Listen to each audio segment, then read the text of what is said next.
priorities. So these are listed on our agenda in the order that people gave feedback to Matt to how to order them. So we'll just go through in the list that they're presented here in our agenda. So 2020 priorities. Matt, do you want to kick us off here? Yeah, so one of the things the board had asked for is for staff to give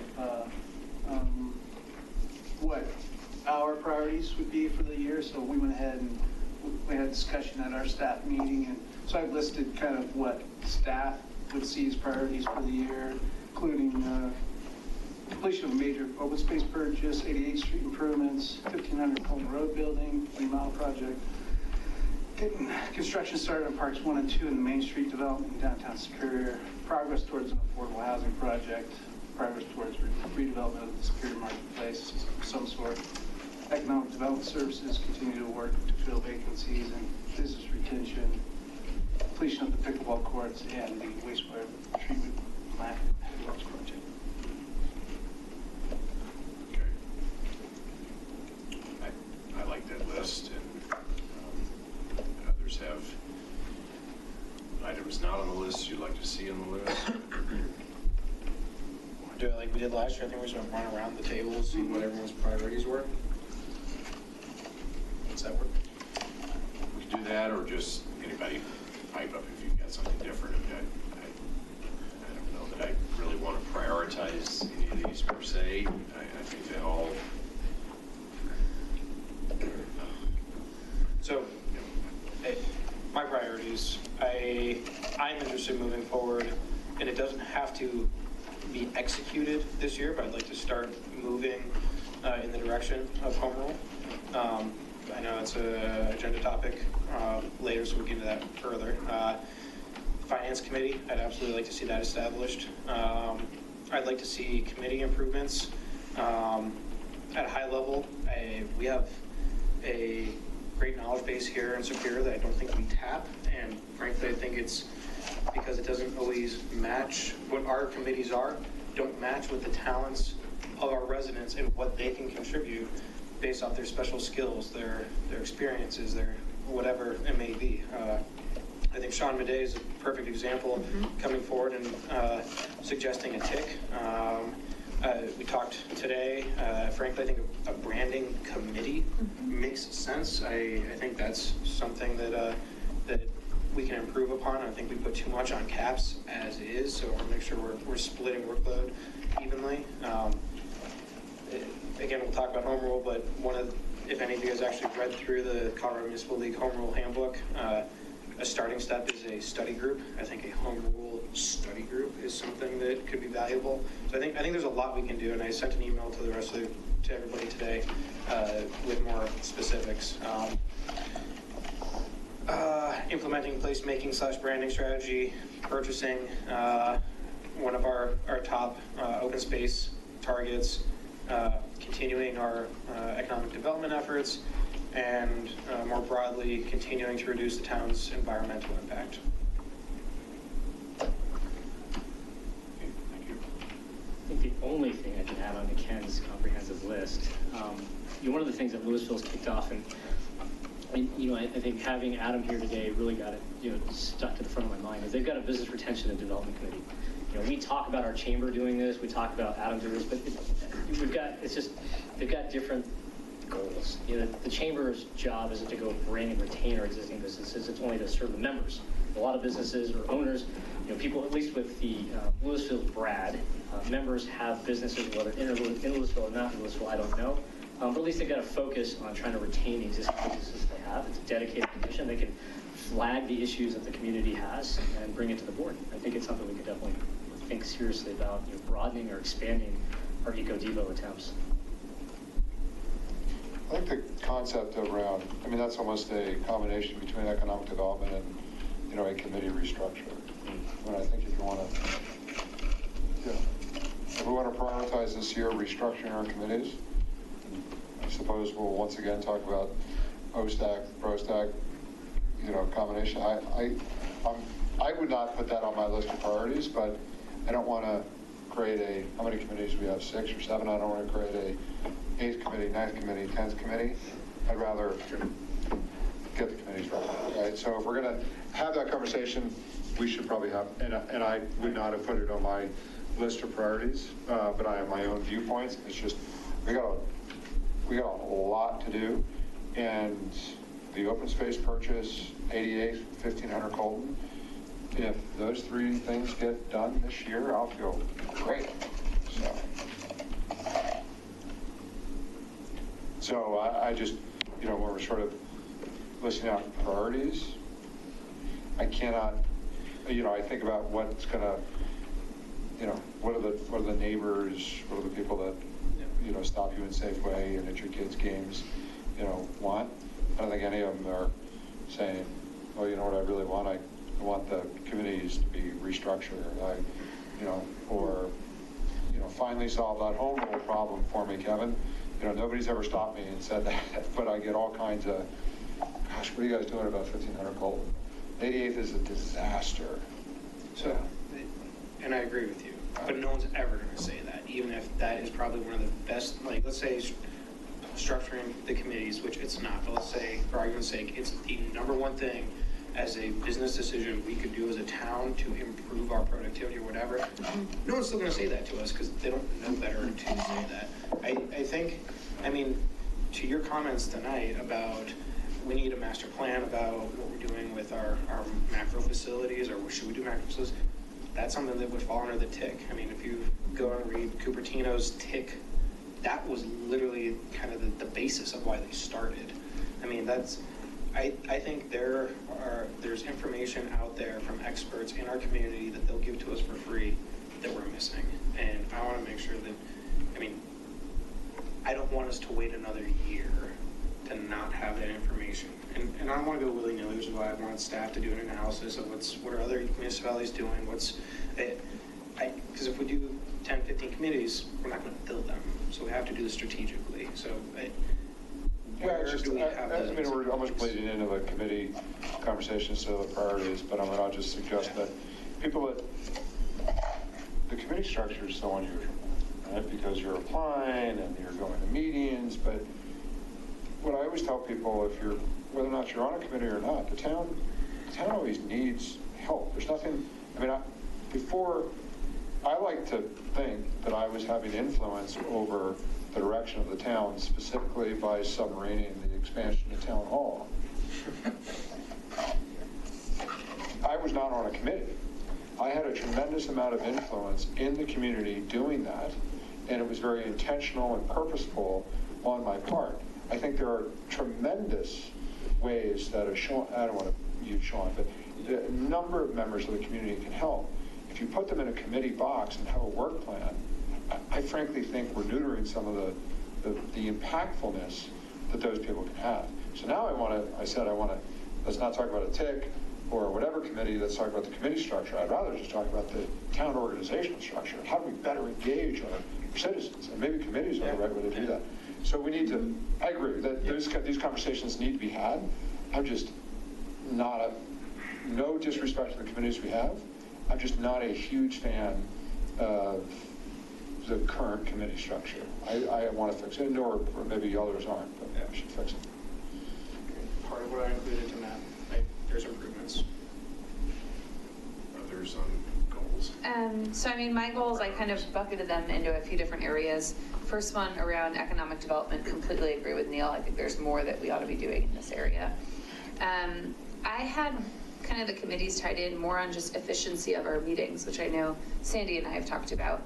I think it merits a broader discussion about how do we leverage the committees or how do we leverage individuals, so to use the TIC and Sean Madej as an example, maybe we don't need a whole TIC, but maybe there's some format in which we can actually get feedback from Sean on tech topics, where it's not just a public comment where he comes and speaks and then none of us can comment back, but that we can actually have him on the agenda and have dialogue with him. I don't think everything has to be in the structure of a committee, but I really want us to be open to ways that we can be more efficient, not just always be in this go down the line kind of bureaucracy, but like how, if we didn't have rules how would we make decisions in the best way? Because I think we're kind of getting so caught up in all the rules about how things have to work that then it's taking us longer to make a decision. Third one for me was the branding of the town, which I know Adam mentioned today. I know that this is down the line, but I really want us to think about programming for 1500 Colton Road. I think that can go a long way toward our superior brand in terms of what sorts of unique things we have there. And finally, KPIs for the town. We've talked about this a couple different times. It's something I'd really like to see us come out with, a report similar to what Louisville does, so that our residents know exactly how we're doing. What's a KPI? Key performance indicator. So it could be things like, on the economic development side, you know, how many vacancies do we have in town on the retail front? What are our taxes compared to other places? And any number of things. I'm a lawyer. I'm not in this Consulting speak. consultant speak. One of the KPIs could be how many cases did you handle last month? I mean, there's things like the town of Louisville, city of Louisville, you know, how many open request records or how many CORA requests that they handle each month. They track all this stuff. A lot of it's probably non-value add to us, but you know, I think there's some things like how many people use a pool in August. Brian knows this number off the top of his head. It's a relevant data points. Yes. Yeah. That's like Relevant data English points. for KPI. Okay. Welcome to my world. I don't want to be in that. Yeah, no. Neither do I. Yeah, I would completely agree on the key performance indicators. I think we have got to do a better job of reporting back to our residents, you know, what are we doing for them? And are we doing more or are we doing less? Absolute priority for me is 1500 Colton. That is one of the very top things on my list.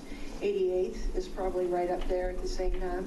I am, you know, I don't lay awake at night worrying about it like Alex does, but I am worried about it because I think it's going to be a major, major, major disruption for our town. And I want us to do it as best as we possibly can. So I'm glad you're awake at night thinking about it because I'm concerned about it and I don't want us to put it off one more time. So for me, that is a priority goal. I really, really would like to, in addition to us reporting to the town, I would really like us to survey the residents on what is their satisfaction level with the activities of the town. You know, just doesn't have to be 400 pages, but I'd like them to tell us what kind of a job do you think we're doing on the streets? What do you think about your sewer and water bill? Those are obviously a little bit picky, but really give us a sense of all the services we provide to you. And then what are some service areas maybe even that they wish we did that we don't do? Maybe we'll never be able to do them. But I would like to know what are some of the things that our residents would like to see happen in the town that don't. I completely agree with that. I would love the idea of kind of putting out a survey to get those insights from people. I'm also wondering if it could be something where we do it maybe twice a year. We put a survey out and we have a couple questions that we ask every single time and then a couple that are more topical. I know people are concerned that we're over surveying, but if we did it on a regular basis like that and then included topic of the day in there, maybe that would be something that would get results. People aren't interested. They won't get involved. You know, only 300 people engaged in, not only, but 300 people who were particularly interested in what happens at 1500 Colton participated. So, but hopefully this would be broad enough that we would get more participation. And I would also, sorry, I was gonna say, I also think that survey was very long, so I'm not surprised we didn't get a ton more people doing it versus if we could design something that's like 10 questions max, all one page. Yeah, I'm all about it. We just need to, we need to do two things if we decide. We need to do the surveys better with some science behind them. And then we need to listen to the surveys, right? When I did the Goofy survey ages ago for the town hall, I got a tremendous amount of response, but even though I put narrative all over it saying I don't work for the town, there were people that clearly thought I worked for the town, and some of the responses were frustration around survey fatigue. And I just told you not to do this. Here's some email or something. So they're just, And the reason for that is because there have been some other surveys. I mean, even the survey, the ProStack survey years ago, we tend to, as few surveys as we do, we get the answers, and then they don't cross-pollinate with other groups. The 4 or 5 threads I talked about from 1,500 Colton. So if we do it, which I'm all about, we need to find a way to actually listen. It can't just be asking, it needs to be receiving. So along those lines, Erie does a great job. They do a community survey every 2 years, and it gets absorbed within the town. All of the last 4 are on their website. Take a look at them. I think that they could be a great template. I think we have to be really careful about oversampling. I just did the ACES survey. It took It was a long time. We were walking all over the house counting light bulbs, everything, all for a $5 Starbucks card, which is great. But the point is that survey on top of 1,500 Colton, the airport survey a couple months ago, and then the 3 traffic surveys. We've done 9 surveys in 6 months, if you actually went through and did them all. That's a lot. I say we just take a survey pause for a little while, personally, but we really find a way to sample the community on what it is that they like, don't like, want us to do differently, maybe something we're doing too much of. Well, and that's kind of what I mean by what if we did a survey every 6 months, but we said, hey, ACES, you get 2 questions. You can put it in our 6-month survey, but you can't go issuing 10 more surveys out to residents. And to be fair, that was the Partners in Energy survey. That Sorry. included part of Sorry. a little bit of ACES. Not trying to knock ACES. No, just to be clear, there was some frustration on their end as well. Right, at the same time, they're also not telling people, we can't tell each other what to do. Certainly, we can't really tell our committees what to do. We can tell Matt what to do and what not to do. Matt can tell his team what to do and what not to do. We don't have that much influence over our committees or each other. That's the other thing.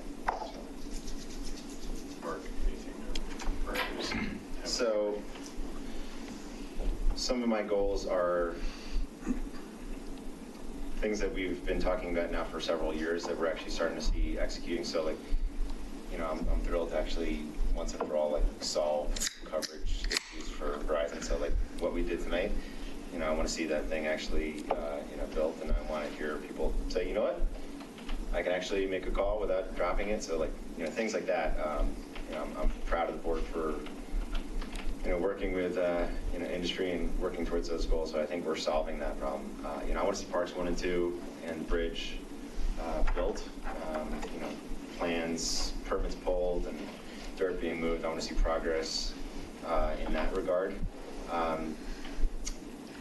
I echo the open space purchase. If we can make that happen, that is the top priority. I also want to see 88th built, and I guess my concern with 88th is, I think we heard a lot of feedback from the community on Colton and this past year, and then we heard it the year before with McCaslin. I don't know if it's just an inevitability that we're going to hear people complaining about it, but it sure would be nice to hear something like, wow, great job on 88th. You guys really, somehow you pulled that off, and it really wasn't that frustrating to deal with. I don't know if maybe I'm just being an idealist and a dreamer. I think there's no way we'll get that feedback. Probably not. But I bet you we get better feedback on The bar is set, Alex. it sure would be nice. They've been waiting so long. Just in terms of, if we're working with this contractor and if they can control the subs and we can just kind of deal with the flow and really the communication and so it's not a surprise when people are driving up to it that they know it's coming, communicating with all the surrounding residents, with the schools, with the hospital, all that. I think we can do better, but I want to see us succeed on that task. Obviously, 1,500 Colton, I want us to execute on that. I think that's going to take a lot of our time. One of my agenda topics for later in the evening, but it's just a goal of mine. All my goals are, these are things that we can actually, they're not just kind of process improvements, they're just tasks, right? I want us to execute on 1,500 Colton, I want us to execute on 88th Street, I want us to make the open space purchase. I want the town to convert to 100% power by renewable energy by a date certain, whether that's by the end of 2020, by the end of 2021. Ken made a point about sustainability. It's not just a sustainability goal in general, it's a specific, identifiable concrete goal. I want all of our town facilities to be powered by renewables. And then I want us to actually deliver on the Ninja event that we budgeted for, that we've been talking about for a year now. I want to bring that event to the community sometime late summer, early fall, and have it be just a great, new, fun experience for kids and kids at heart alike. Okay, thanks. I would put my priorities as home rule, and we're going to have some other thoughts on that, which we'll talk about in the next topic. Major open space purchase, progress toward affordable housing, memos from the county, these graphics showing, how much other communities have, and we've got a big zero. To me, it just continues to feel like we're just not executing on something that we should have been a long time ago. And I think the good news, I think our board appetite is better than it's been in my 5 years of being here. So I think we've got an action-oriented board, and I think we've got a need. I know we've got a need, and I'd love to see some significant progress. So I'm glad that's on staff's list. I would like to see some significant progress on that. And then just ongoing work with economic development. I think we've had a lot better efforts at that in the past year, and I'd like to see that continue. So those are mine. And certainly execution on the other things that are in progress, but those are top levels. We also have these town board goals that are sort of tied in with it. Did we do those like every two? Yeah, we my did thought that there 2 year is- thing on that. My suggestion to the board is we take the year off of it, we leave it as town board goals, we update them as the board wants. So they'll stay like that unless the board wants to discuss at a meeting and update any one of the, or add or. I think do it or that's a whatever. good plan. I So mean, that's my suggestion. In my 5 years, that's changed very little, other than the date. Right. And maybe there's been a little bit of wordsmithing on paragraphs here or there, but I think I think those goals are generally be consistent year to year. So I think that's a good plan with more specificity into the year-to-year priorities. Okay. We'll just put a piece of tape over 19. Yeah, exactly. Just have a rolling clock. Okay, anything else on the priorities? I just think it's interesting that nobody has mentioned a comp plan update, and I know that, we obviously were talking about that originally as like a main goal, and we ended up kicking that in the budgeting process. I'm curious as to whether next year it's going to be kind of a similar thing, and people don't really care about updating the comp plan. It's just an observation. Well, one thing that is in the budget, and absolutely a focus, I know for ProStack and for me, is the Pros Master Plan. I think that thing ends up underpinning a comp plan for this town for marketed well. Successful execution of the Pros Master Plan to me is an absolutely critical thing. That it's ProStack's goal to make that successful, so I don't think the board needs to double up on that. But you're absolutely right. I think the Pros Master Plan hopefully will underpin a potential comp plan update. And similarly, from a cash perspective, they're having some thought around the master plan, for example, was helpful to, when Caps talked about the opportunity for the Jazz Fest, a larger festival, we were able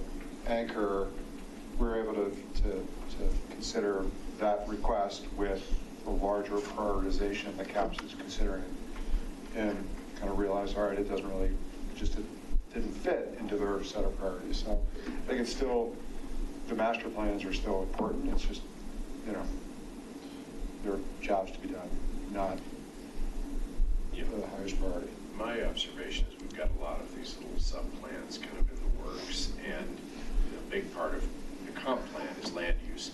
And so much of our land use has already been kind of figured out in the last couple of years, and there are certainly remaining pockets that will be figured out by future boards and future residents, but I think that's a big part of comprehensive plans, and a lot of it's kind of in process right now. So, but good observation.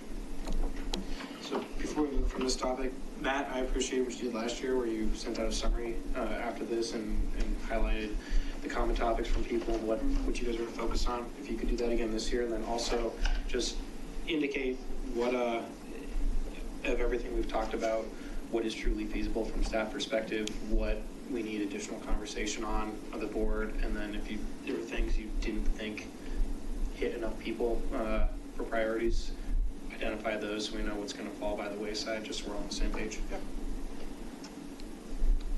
Good suggestion. All right, home rule is the next item on the agenda, and I was pleased to see this back because I've always been a fan of home rule, and it is on my list of 2020 priorities, but my asterisk that I will put by that is I want to spend time on it if we have unanimous board support to do it. I've observed a number of things in my 5 years here, and one of them is that the community will get behind things if there's strong board support. And if there is lukewarm board support, things don't tend to move forward. And this is a critical decision and issue for cities and towns to go through. And I think where it's been successful, and it's been successful in most of the ones where they've tried it, and they've all been glad they did it, but it's because they had very strong support from their residents or board. And I don't think it's a topic that will ever come up in Safeway as something that we need to do. But what they did elect us to do is be fiscally responsible and do what's best for the town. And everything I've read and every mayor I've talked to that's been through this strongly suggests that we should strongly consider doing it. And so I continue to believe it, but I also don't want to invest a whole lot of time if we don't have strong board support. So, apologies, Clint, but I do have a concern about going to home rule. I certainly see the benefits from a financial perspective, and I'm very on board with that. What I'm concerned about is really getting that charter commission together and getting enough engaged members of the community who can successfully write the charter and lead that commission. One thing I've observed, and I know we're going to talk about it later in the meeting, is with our committees, and when there's a vacancy, the vacancy often sits open for a long time, or we'll get maybe one applicant, and sometimes there's a little bit of pressure where it's, I don't know if this is the best applicant, but they're the only applicant. I'm a little concerned that we won't be able to find enough people to successfully write the charter, lead the path forward, and I just worry that engagement's going to be difficult. So that was my exact concern last year, and why I did not support doing this last year. Where I've turned is I spent a lot of time at the Boulder County Consortium of Cities meeting, talking to our neighboring municipalities about who's gone forward. And again, like Clint, I'll just keep it high, hearing nothing but positive. So hearing that once it's actually happened, everyone has actually utilized those powers to benefit their residents. But in actually sitting down and reading the CML Home Rule Handbook, there are ways of mitigating that. So you can set up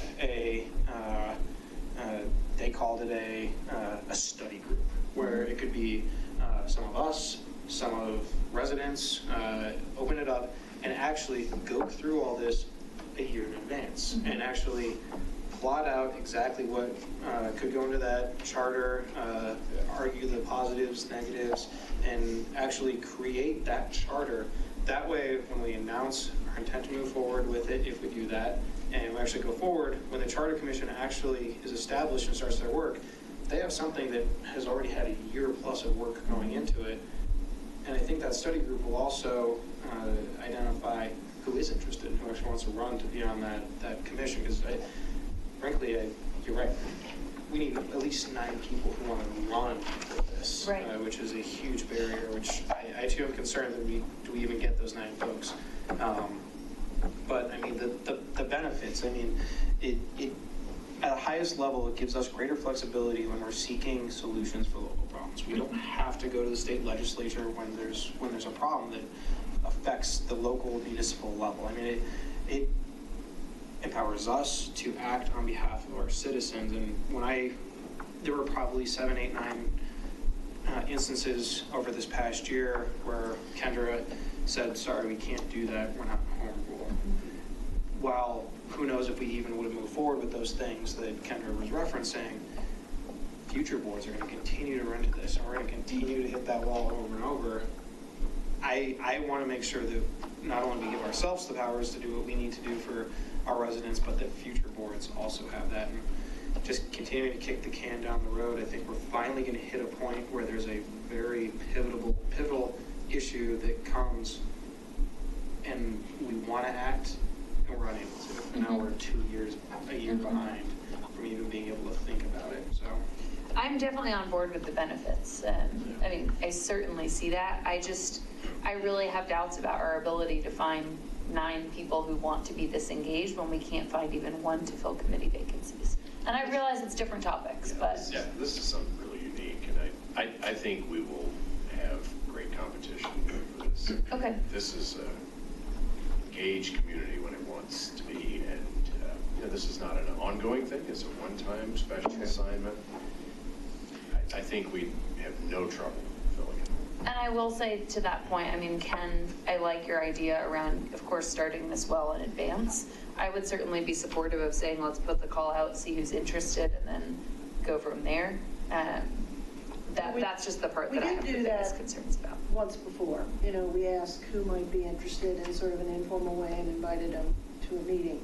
The one thing that was not a committee, though. That was But I was asking people, session. were they interested in being involved, and they were interested. I would appreciate it if you'd let me finish what I was going to have to say, because you might actually be happy with what I'm going to say, instead of fighting on this. Sandy, what kind of results did we get with that? Were there We a lot of actually people? had a meeting, when I was first elected, we were going to have quarterly meetings where the community could come and talk to us.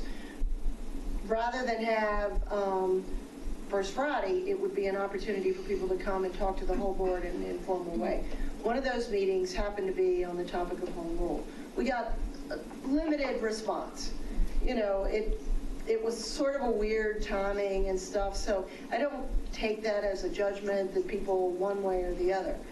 At that point in time, I was absolutely not supportive of doing this at all. At that time, I also asked that staff and our legal counsel go to work and over the next year, give us a list of situations where going home rule would have made a difference. I think I've even asked for that again since the new board has been elected. Several times. It continues to not occur. I know Kendra said, well, if we were home rule, good grief, we're giving you the ammunition to do that. I thought it was great that Ken pointed out the City of Castle Pines website, and I went out and looked at it. And one of the things that they talked about was, the effect that going home rule could have on things like our ability to control speed limits and regulations and stuff. But that didn't mean anything to me, except for I would love to have our town attorney say, okay, if we went home rule, this is how it could affect us. One of the things was parking regulations and signs. Well, right now, my thought is we can do anything we want on parking regulations and signs. So I would really like to have the town attorney give us some specific examples based on that Castle Pines website of how these things might become more concrete. I would be interested in having a meeting with the officials in Castle Pines. It sounds like Ken's got an interest there. I am not sure that necessarily this is the year I think we should do it, but I would like to spend some time this year really researching it, going down, having some conversations with them about what are the specific things that put it over the top for them. If Ken and I are empowered to go do that and nobody else is interested in doing it, I would be interested in that. I really want to understand how the process worked. I really want to understand what their survey asked of their community. And I'd really like to understand, on code enforcement for parking violations, what did it mean? More effective public notice. What were the things? I really want to understand, if we're going to go through this, what is it really going to bring to our residents so that I can feel comfortable saying, hey guys, these are the kinds of things that it could make a difference for us. I am open, and I was not at all open before, but I want more interest before, A, we commit the resources, and I start trying to convince people who I respect in this town to consider doing this. So we can get really good and qualified people. So I don't feel like I can make a case right now to any of the residents about why we should do it. A couple years ago, I thought there was a compelling case to be made from a financial perspective, insofar as the town would be able to audit and potentially collect from online retailers like Amazon, which we weren't doing at the time, we couldn't do at the time. We were kind of at the mercy of the state. We solved that problem thanks to Paul's efforts and Matt's efforts. So that problem kind of took care of itself. I mean, we're not able to audit retailers necessarily directly in the confines of the town, but in terms of that big pot of money that we were leaving on the table, that was kind of the enticing one to go after. We got after it without going home rule. The other aspect of home rule that to me was compelling was when we were dealing with the oil and gas application back in 2018 in a pre-SB 181 world. We heard some, now there were still like preemption arguments and things like that, but there were arguments that we might have additional powers as a home rule municipality as opposed to a statutory municipality. But then with SB 181 changing and granting us those powers, notwithstanding the fact that we're statutory, and we're going to be going through that process where we've got the moratorium right now, and we're going to be adopting our regulations, which actually is also one of my goals for this year, is to see our regulations put in place. I guess I'm just not clear as to why now and what's the tangible benefit.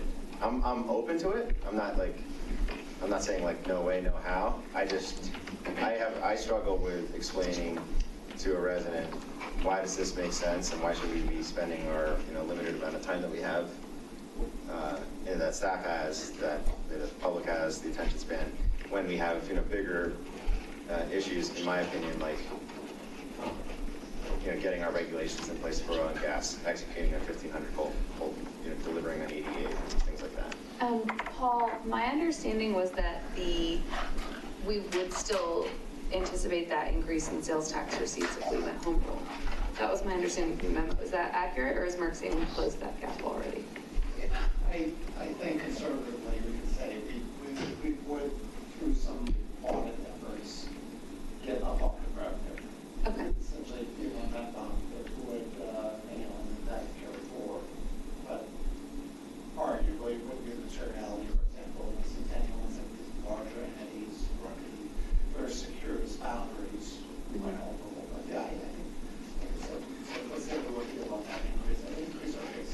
Okay, well, because the memo was estimating 100,000 annually. Is that still what we're thinking, or it's significant? Understanding that's an estimate, but. I think that's a good conservative estimate. Okay. Most folks and surveying my colleagues I've talked to have probably been like more than that, but it's not going to be that big a change. Sure. Sure.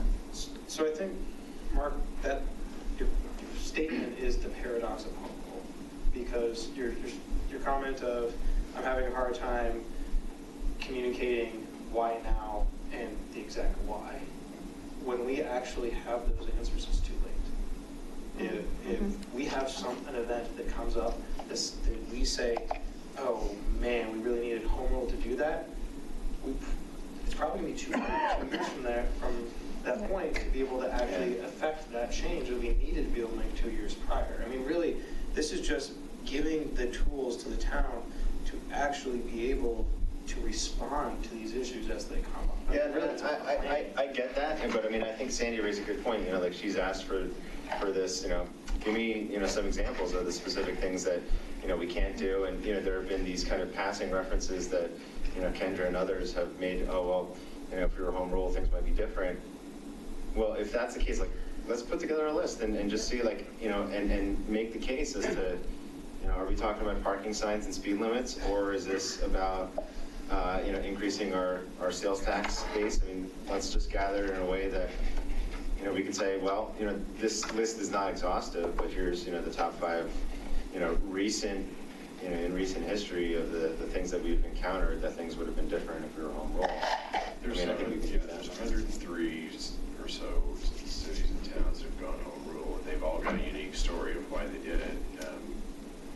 A lot of it's revenue, but a lot of it's different control over things. But I'm sure, yeah, we gathered that list, and I mean, the home rule handbook has a lot of these things in it. A lot of this stuff is already there. It's I also out thought the there. memo We that wanted to town staff know put together was helpful. in Superior, Right. what could we have done that we couldn't done? Yeah, I think, right, so Ken said there's been 7 or 8 things that Kendra said, oh, it would be easier. My recollection is a little different, so, well, because we asked the question, is this the thing that we could have hung our hat on? And I'm not saying any of those are word that. Right, so, I'm yeah, saying- right, every time, my recollection every time is, well, maybe it would have been easier, yes, maybe no. It was a little waffly on each of those. My perspective on it, Ken, if you're, or Clint, if you're looking for a unanimous, heck yeah, let's go recruit. I'm not going to be the guy, I'm not going to submarine it. I don't think it's a terrible idea, but it's not on my list of 3 priorities, 10 priorities, or honestly, probably 50 priorities. This town has a lot of work to do. Everything from, original town, I mean, forget about the underground, I mean, just the units that are in original town that shouldn't be there, that, how do you underground to a unit that is unlawful or illegal to, we have some major road issues to 1500 Colton, to, we have to diversify our tax base, and, the 7 of you are all such amazing volunteers, and you could throw in another 7 to 15 volunteers as well, and we could probably name them, and we'd agree on most of them, people that show up at our meetings and volunteer for our committees. But we're a pretty big community. We're not driving the activity. I'm also super skeptical that we would get 9 people engaged. We could probably pull 9 people that are currently engaged from CAPS or ProStack or OSAC or ACES or something else, but then we're going to create a hole in what we've already identified as a priority. So I don't think it's a bad idea, but I think it's the communities that have invested the time and went through the brain damage of going home rule, of course they're going to defend it. Yeah. Because that's what It's they after did. the fact, yeah. It's after the fact. Yes, it was the best decision I ever made. Well, why? Because it was the best Because decision we I put a ever lot of made. work Right. into it, and we need to feel good about it Right. now. Yeah. And so, so if it's the priority for the board, and people want to do it, or people want to have some exploratory, casual committee to see if we could get some folks, I think it's a fine idea.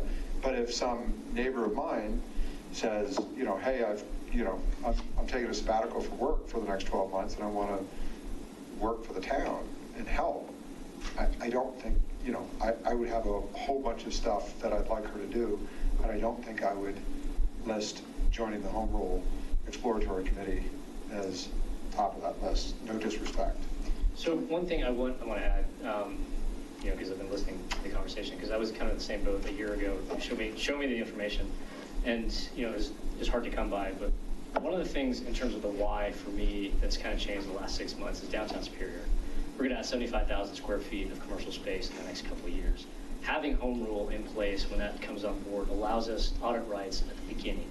We'll be able to get better metrics on how we're doing, how our retail base is doing, line item by line item. I always go back to the Louisville metrics because I'm a metrics guy. It's amazing the amount of material, the amount of information that they're able to put in their quarterly updates in terms of how is their manufacturing sector doing, how are their retail restaurants doing on the Casson corridor, how are the retail restaurants doing, in downtown. All these thousands of metrics, most of it is probably overkill. We don't have that. We don't have the diversity of economic footprint yet, but when we do, how are we going to track and manage and ensure that the health of our commercial sector? And I think home rule, from what I've come to understand, right or wrong, because I'm still operating in the dark, gives us a better visibility, better insight into how our individual, for lack of a better term, individual blocks within the community are actually performing. We don't have that right now. We get a big block of money, we kind of triangulate where things are at. Paul, please correct me if I'm wrong, because I'm probably, simplifying it overly. But home rule gives a little better perspective on how they're doing. So that's a fair point.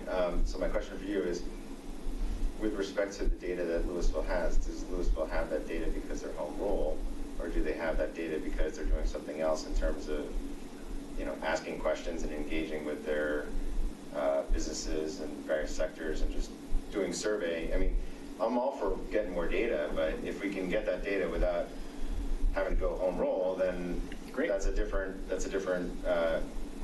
solution to that problem. But if it's a roadblock to getting the data in the first instance, then okay, that's potentially compelling. I don't have an answer. I mean, Matt, Paul, you guys have to help me on that one in the sense that I've come to understand they have that data because they're home rule, but Mark's absolutely, it's the right question. I mean, is there something else we could do to get that data? Yeah, I mean, that's something certainly I can look into too. I'm not familiar in terms of that piece of whether you need to be home rule for that, but I mean, so I mean, I don't want to speak for Kendra on this, but if the board wants, I mean, we can certainly put together, a memo that gives kind of an overview of, I mean, I think this one kind of gives like a pretty good, overview in general, but if you want kind of a more specific, the instances that came up over the last year. Yes. Potentially it puts kind of a brief overview as to the difference in the procedure, and then try to identify some of the ones that kind of came up wrong. So if that's something that, I'm kind of hearing from. I think that would be ideal. I mean, I think I really like the memo town staff put together on home rule, really helpful. But I agree with Sandy. I'd love to see, hey, here's 5 examples over the last year, and here's what would have been different had we been home rule. Sure. I mean, yeah, I think that's something we could probably do. And if we'd add another piece to that, forward-looking, what type of issues are we likely going to see in the future that, as a statutory municipality, we cannot address right now that we could at some point? I mean, going back to what Neil was talking about, looking at downtown Superior, and we already have our first hotel. I mean, the ability to levy taxes on lodging, admission taxes. We were trying to Sequenced. excise taxes. I mean, there's so much from a broad financial perspective that we can do here. I mean, Yeah, and I think that the other thing is that in a lot of cases there isn't kind of a bright line rule, between what a home rule municipality can do and what a statutory municipality. There's instances, I think, Andrew forwarded me your email concerning the housing administration. And the issue with that is there's not necessarily a bright line rule between, home rules can only do this, but statutories can't. There's, statutories could, we haven't seen it, but, but then kind of the other side of it is, incentives might be okay, but, penalties might kind of cause some kind of challenge that, might, which I think is also kind of another feature of home rule to kind of weigh as well, is that you might have more ways of addressing things, but it's also potential that it could be subject to a challenge because it is something that hasn't been and the email necessarily brought up. Yeah, the email they're referring to is, if you guys look at that Boulder Housing Partnership flyer, one of the things they talk about is regulatory changes that you could do to encourage affordable housing.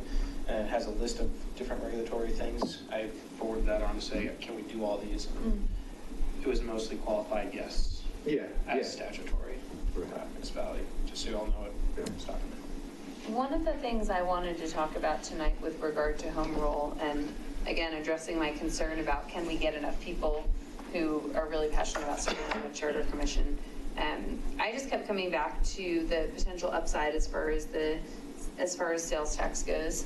I don't know if we can legally do this, or if the board has an appetite for this, but because we have on our agenda later today, talking about board compensation, I was wondering what the appetite of the board would be to compensate members of the Charter Commission. Because that might draw out more qualified applicants if we were to say, there's some sort of financial benefit to doing so. I certainly understand there's cons as well, but curious what other people think. I'm not aware of any other city that's ever done that. I'm not real good at We that. probably have to be subject to the statute that you have to follow to go home rule. You'd probably do it if you were home rule, but. So how about path forward? It sounds like we don't have enough people to say, yes, let's move forward on this, but there's enough to at least continue exploring it, and this will come up on another future agenda, Yeah, I mean, obviously. if Dan would work on the list, yeah. Yeah. memo for us, that would be helpful. Is if, if I could talk my colleague across the table into maybe going down and meeting with the folks from Castle Pines, would anybody have an objective? I mean, is there any problem with us going down and doing that? Now, would you, Ken and I would have to kind of look at our schedules. Yeah, I can talk to the manager. See if you could talk to somebody down there, because I think, it'd be interesting to talk to some of their folks down there too, And I'd be happy to join as well, because it's in my neighborhood of work, so. Yeah. Okay. Well, I think those would be great next steps. I'd love to see that happen, and I'd love to see an exploratory committee come together at some point this year. I think those would be great steps. I mean, it is something that it's a very complex issue, but I'm pleased to hear there's some appetite where there wasn't previously, so that's encouraging. Yeah, that's a huge switch for me. Really? Yeah, that's it. If you give me a little chance here, I might make you real happy. I appreciate that. I do. The problem is I switched the other way. I know, I didn't. If Mark didn't blow, it didn't we'd help. been I'm, I think he's a little softer than he was a year ago. no, I just, good luck, right? I mean, that's why, it's just, I want to see the compelling case, make the Yeah, we compelling have Well, and that's we the have thing. so much to do. I'm at least willing to try and work on building the compelling case. I also just really want to see interest from residents in serving on the Charter Commission and not having it be people who are already leading our committees or otherwise it's going That's to a take them question away we from can them. ask, is how did they get their folks involved? Yeah, it'd be great if there was one person who was like, oh yeah, I just moved here from Castle Pines and this is what Right. let me lead this for you. But I don't want it to take away from people who are already. Right. Well, and the communities of Castle Pines and Lone Tree are both about the size of here. They've Sure. gone through it recently, so demographically, they're No, very Lone similar. Tree's been home rule for a while. I got it mixed up with something else, but yeah, I mean, they're relatively small towns. So. No, I follow. Do we need, I asked him, it's okay. do we need to, I'm sorry? if we're wrapping up, Are you you're kicking more me than out? welcome to stay. Oh, That's totally Off fine. the Ian. hook. You can totally kick me out. No problem. Wait. Yeah, I don't think there's anything else that needs to be here for. Agenda item discussions. I think Why do that, we need council for that? No, I don't think so. talking about how we do like applications and all of that. I had emailed with Kendra about it, so I thought it was I something that was didn't know going to what our that council. topic meant. Yeah, I didn't understand some of these topics. I think that topic, all I think that topic was So I could- when we talk about a land use discussion or something, can we have our discussion related to, and I didn't put this on the I agenda. did, so I can You know, explain is it more along the topic of let's complete our topic on height variances, and then let's talk about these things instead of going down the line and saying, Neil, talk about variances, height variances, and all the different things, so can we do a Personal better preference, job? how's that a legal Yeah. question? Yeah, I think Yeah, so No, that's what I'm saying, I don't think it is a legal So the question. legal, I can explain this because I put it on the agenda and I talked to Kendra So- about it, so. Okay, so let's Well, hold on. That's why I'm saying I'd like Dan to stay. okay, Yeah. Yeah, but Well, so explain it that way we know. let's jump to that Yes. item. let's jump to that item rather It's a than quick item. Dan to Okay. sit through all these. Let's do that after. Okay, so Which item is it? So with that one, if you guys remember when I first suggested this, it was, I forget which application it was, but there was a big open question about can we kind of decide in advance what we're going to talk about, particularly for applications that would be projected to go for 2 nights. Could we say night 1, we're going to talk about the roads and connectivity, and then night 2, we're going to talk about the colors and heights or Kind whatever? of by topic, Yes. more than, yeah, I mean, I guess. And can we even let the community know that that's how we're going to be tackling things? Because Yeah. sometimes people want to come speak up in public comment about it or not. And so that was For what like larger applications. Exactly. Yeah. And so that was what Kendra wanted to weigh in on, which is why I'm saying, I thought she did weigh in on it. Didn't we have that conversation It via would- email and so she that shut was, it down? that was the problem, is we couldn't decide it via email, but that was where what I'm proposing is, you know, we know well in advance if we're going to have a big application. Well, she shut it down because we were talking about a specific application. Right. Said, let's do this application Yes. this way. Right. Which is basically changing the rules of the game in Exactly. the middle of the game. So And that's she why it's said on, no. and that's why it's Yeah, on the so retreat talk about now, it is to at the say, retreat. let's talk about this now and hopefully align But with it. I guess kind of the concern might be is that if you're actually coming up with topics to discuss by meeting, I mean, in a sense, you're almost kind of discussing the application. I mean, you're going to have to need to know the different aspects of the application. So I think it might be a little bit of a, But you'd almost have to do it at the public hearing. Right. yeah. So it would kind of be almost kind of, you know, a little dangerous, I think, to kind of go down that path. And while I appreciate sort of that your brain is compartmentalized and you think in that linear way, which is a compliment. It probably didn't come out that way. My brain doesn't. I'm just thinking pancakes and waffles right now, but Right. keep going, keep going. My brain does not think that way. And so if we were agreeing as a board to, on the first Monday, discuss the roads and the infrastructure, and then the second Monday, discuss the aesthetics and the paint colors, I just don't think I could get there personally. Like, I'm trying not to waste everybody's time. If we're gonna, you know, if we try to talk about roads or height or roof slope, then I try to bucket the conversation. But there may be an opportunity where, well, wait a minute, I didn't realize that. And Yep. you know, the example I constantly give, there's a home in downtown Superior that I know I did not approve. I never would have approved it. Aesthetically, height-wise, I hate it.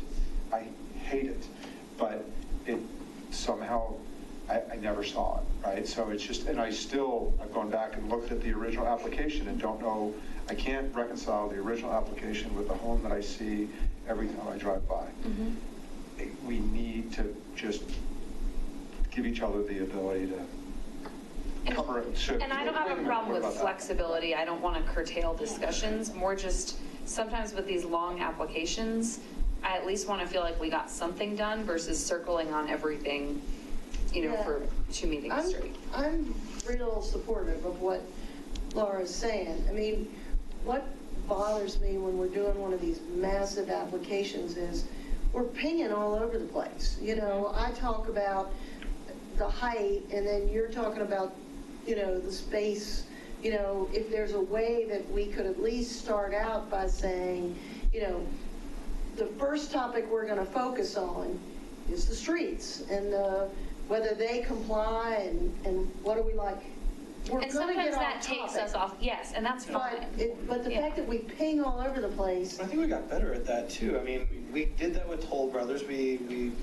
Let's talk about promenade, let's talk about biking, and we did that a bit with the Morgan Ranch. But that was a direct result of me saying, hey, let's do it this way. Yeah, and let's So continue to do Kendra was that. the one who said, let's talk about it in a retreat. We might just need to save it for the next retreat because I'm not entirely sure My all the preference- concerns she had, but I'd like to. Well, I think probably the concern that she has is just if you were discussing prior to the meeting, you know, okay, I think just my concern would just be that if you're having some kind of email discussion, you're saying, well, Yeah. here's the different portions of the application, it's just going to kind of lead into essentially you guys discussing the application So could- before you sit down and do it. So could we, maybe to kick off every application we review, take 2 minutes to say, I think Clint's done this already, to say what are the major topics and in what order do we want to cover Yeah, them? I don't 'Cause that way see it's how in a that would be meeting. an issue. I think that- As long as you're not doing it before. Yeah. Right. You know, if you're doing it at the public The meeting. whole idea of the public hearing is everything's got to happen there at that time. So if we pre-decide things before, then we're kind of getting out of bounds, so to Right. speak. And I think I think our best practice is to, let's maybe name some topic areas at the beginning of a hearing, but But I think trying to pick and choose what happens on what night, it's just, that's kind of nearly impossible because some topics go longer. Yeah. Some go way shorter, some we don't even talk about because we've spent so much time talking about the other stuff. So it really does need to be a little bit more free-flowing. Sometimes things go into one or the other topics, but I think having general topics and trying our best to stick with that, but realizing that conversation's going to go all over. I think the good news too is we're not going to have a whole lot more really huge ones. We hopefully will, but I think the python is kind of already eaten most of the big ones. So I think it's, it's kind of like on a case-by-case basis. We've got an application and, there may be specific topics that we can identify. Okay, there's a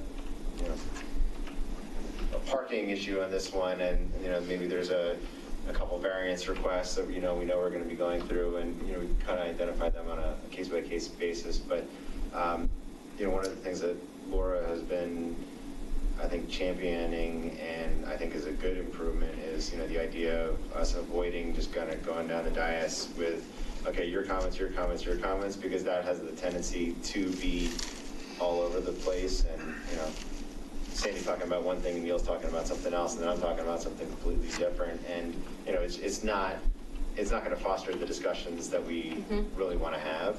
So, I think this is one of those process improvements that we do little by little, and we just see, okay, like at the next land use application, we say, okay, these are the main topics that I'm seeing kind of make sense in terms of grouping. Don't let it, preclude you from saying anything, but let's try to have like a full and robust conversation on these topics rather than just arbitrarily and artificially going down the dais. Yeah. Because, we should be responding to each other, right? Yes. We shouldn't just be saying, well, I think, X, Y, and Z. Right. So we should do a better job of that. Well, yes, better. So could we, if we, before the meeting, for example, if I had two areas that I particularly, I really want to talk about the height variances, and I really want to talk about whether, something else.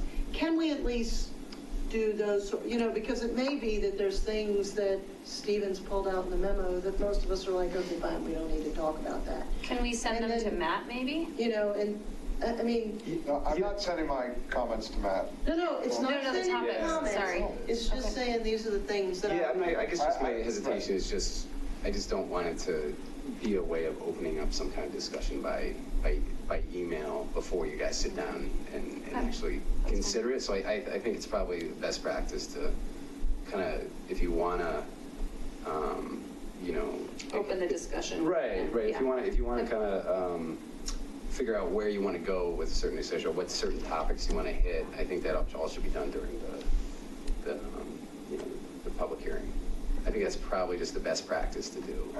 Okay. So that you don't kind of go down the road and, prejudging or having some kind of discussion before you actually sit down. And then I think our best practice, which we're starting to do, I think if somebody asks a question about a height variance or a roof slope, and then, before you move on to the paint color, it's, hey, any other questions around the height variance? Yep. Yeah. I think we're doing better at that. Yep. But I do not want to email Matt a question in advance saying, ask the developer to justify his height variance. Not interested. I will. That's fine. Okay. Good. Yes, Now you- okay, see, but I now know, you- but Oh, wait. I'm seeing two other things on here. I did not put these on here. I think they may require an attorney. I don't know. The new meeting and time policy, whether any adjustments are necessary. That was mine. Okay. And then the short-term rentals, regulations needed by the town to regulate them.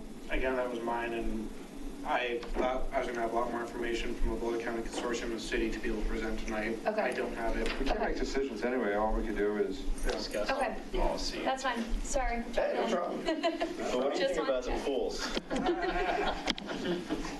All right. Okay, Brandon at 11. Yes, unless we no, decide to go to 1 a.m. I'm just trying to pace myself. no. Laura, I need my support across the table. No, All right, if we are leaving, going to 11, let's, Keep moving. yeah. Okay. C. All right, item C, Finance Committee. So I'll start, because I'd asked for this back when we had the budget review last fall, because it was clear that I had a lot more questions than maybe the whole board wanted to be subject to, only because I've done corporate finance for going on 20 years. So, and I think staff does a tremendous job with the budgeting and planning process, because there's a whole lot of work that goes up before we even get to it. And I'd like to be part of that. Whether or not we need a full finance committee, I don't know. But my feeling was, how do we take some work off the plate of the full board and, throw it at, a select three that potentially want to kill themselves.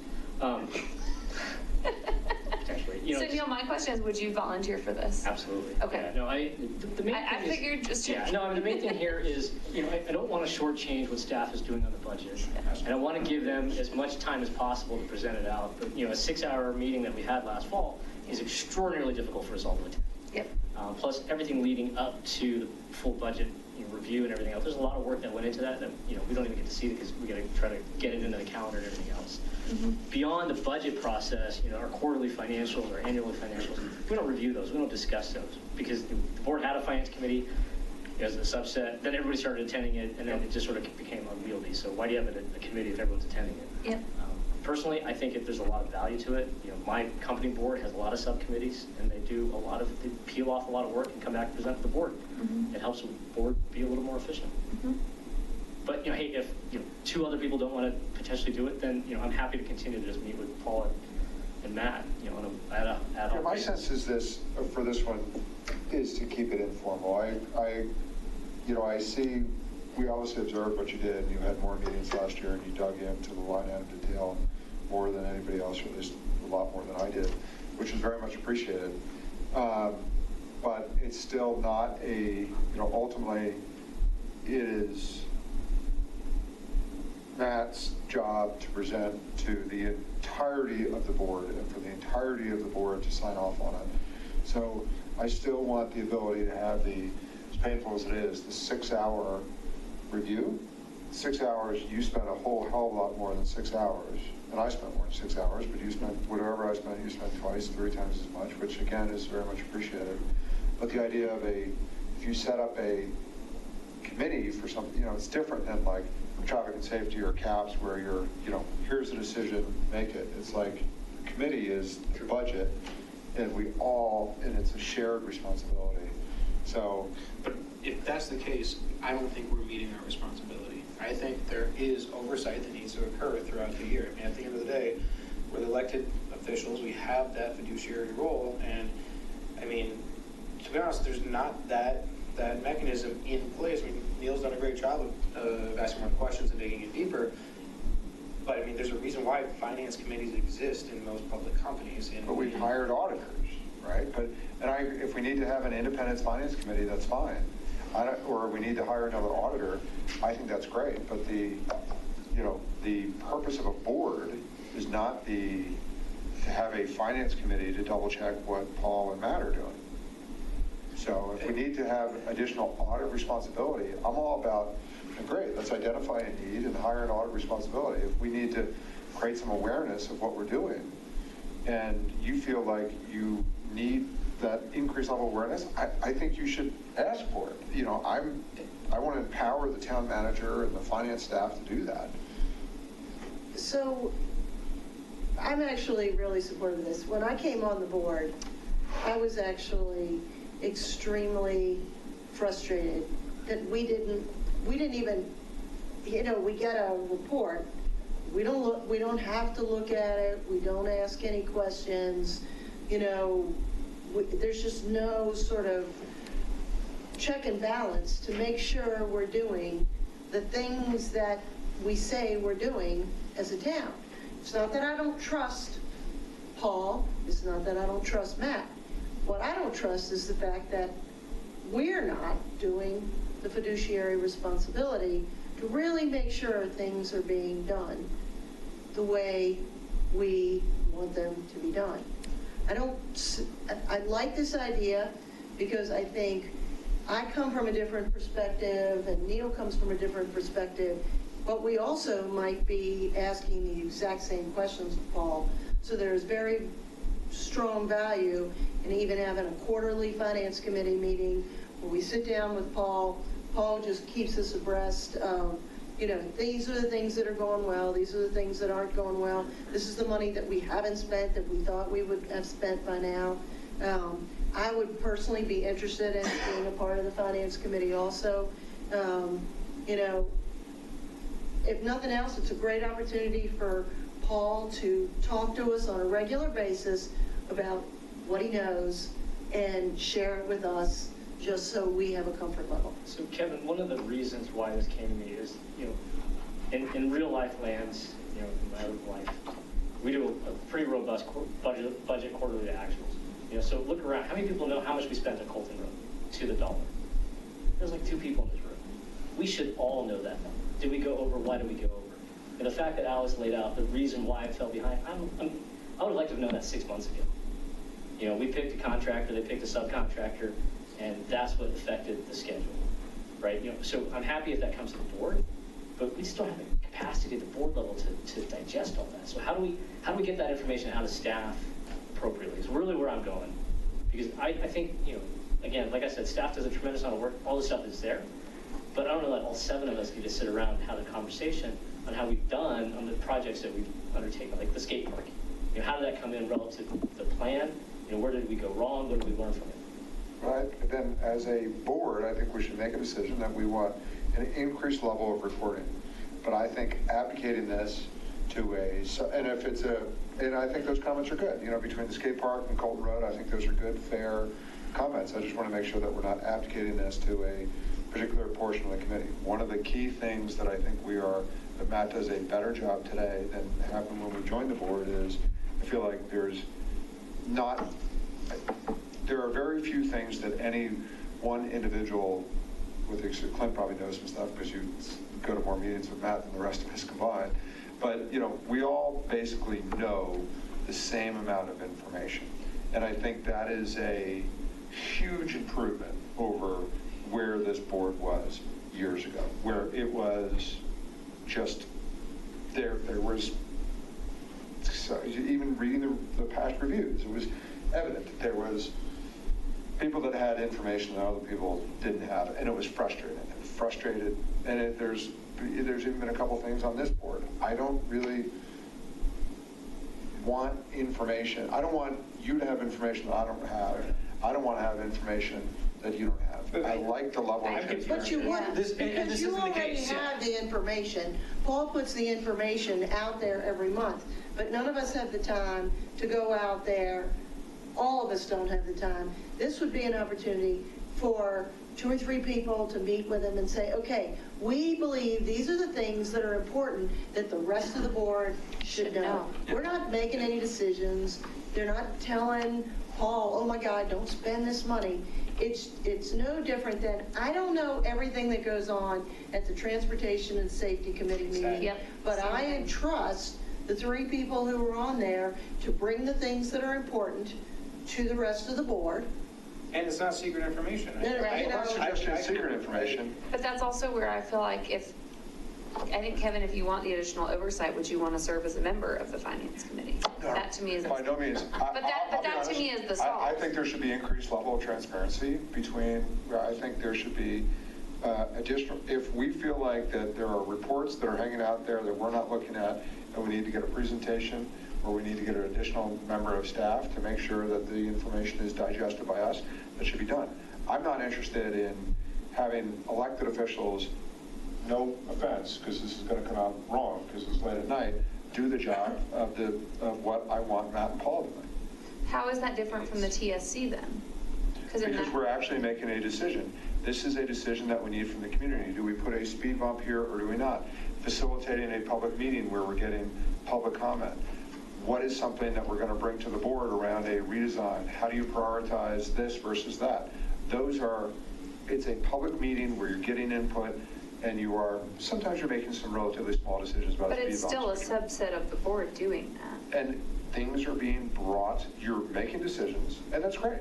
And maybe we should do away with the TSC if that's the issue, and just have everybody on the board go to the TSC. But what I'm hearing about the Finance Committee is they're not going to make decisions. They're just going to decide what goes to the board. I think if somebody has additional questions around the financial operations of the town, I think those questions should be asked.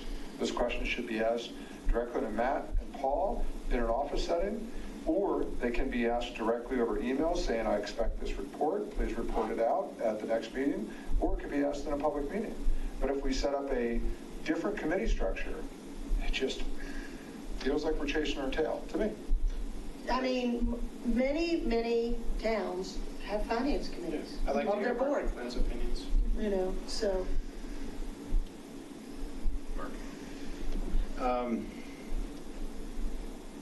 This seems like a solution in search of a problem to me. I think that the town is really managed well in terms of the fiscal responsibility. I think Paul does an excellent job, presenting to us. Matt, you do an excellent job in every year putting together the budget and presenting to us.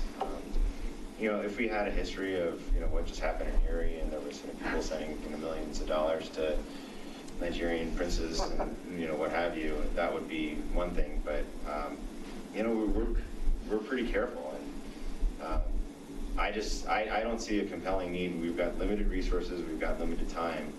This seems like, while it would be a nice to have, it would probably impose a significant burden on the members of the committee, certainly on staff, in terms of preparing for these meetings, which would just take away from their time that they're spending doing their job in general. So I guess I haven't seen, kind of similarly to the home rule thing, I haven't seen a compelling reason to do this.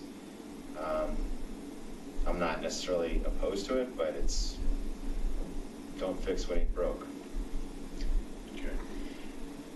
I tend to come down on the same side. I mean, boards change every 2 years, and we get different members, some who are more skilled in certain things, and some who have more time on other things. So we're fortunate to have you and your skills on the board, but I do think it's probably better to have that direct conversation with staff when there's questions, and then you've been good about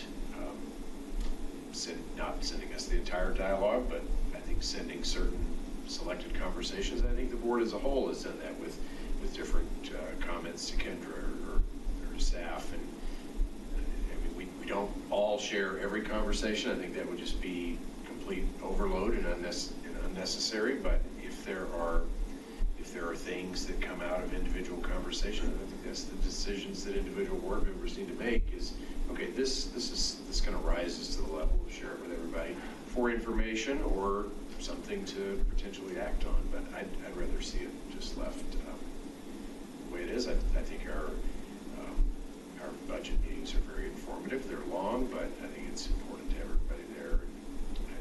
I'd rather not be skipping over things because another group said, we looked at that, it's good, it's good to go. No, and I completely agree, across the board. I mean, this was not about me wanting more work. It was more about how do I ensure that the board is actually reading the stuff that's on our website. How many people have read the second quarter or third quarter financial reports? Short of me asking it to be on the agenda every quarter, like how do we make sure that our residents can see us have a dialogue about that? Yep. Part of the, this committee, this subcommittee of 3 people, or 2 people, 1 person, meeting with Paul and Matt in an open setting is that our community can see, like, okay, here's the Q3 financials. Things are up, things are down. Here's the health of the town. We might need to make some changes. And Paul's done a great job every year of letting us know we probably need to change or pull back, or things are doing better. But we're not doing that. We don't talk about our quarterly financials at the board meeting. We can. I think maybe we should. But in the absence of that, I thought a subcommittee might be a way to bring that to the front. If the appetite's not to do it, great. I think we do it pretty good on an annual basis, but I do think we do it pretty well on an annual basis. Right. I would disagree. Quarterly basis. I disagree. I don't think we do well on an annual basis. Actually, we get together. Our CAFR was a discussion of Ken about the audit. And honestly, I could have sat there with him for an hour, but clearly that wasn't going to be appropriate for that meeting. I mean, we 6 hours, probably closer to 7 or 8 hours this year.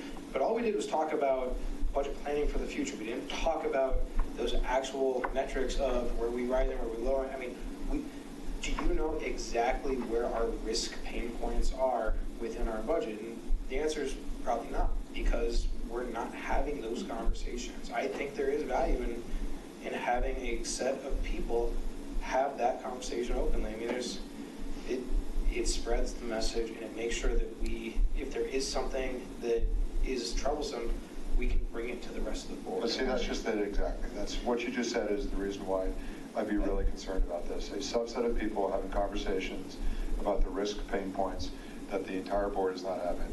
But the entire board's how do you not looking solve at that it problem? all We're right not- now. How do you want to solve that We're not problem? looking at it at Then all. we should have the conversation about identifying the risk pain points. from But the why can't we do it where it's a couple people are identifying that there's a need for this conversation, then we bring that summary to the board.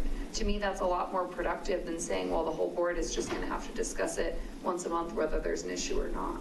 I'd rather have a subcommittee that kind of flags it as an issue.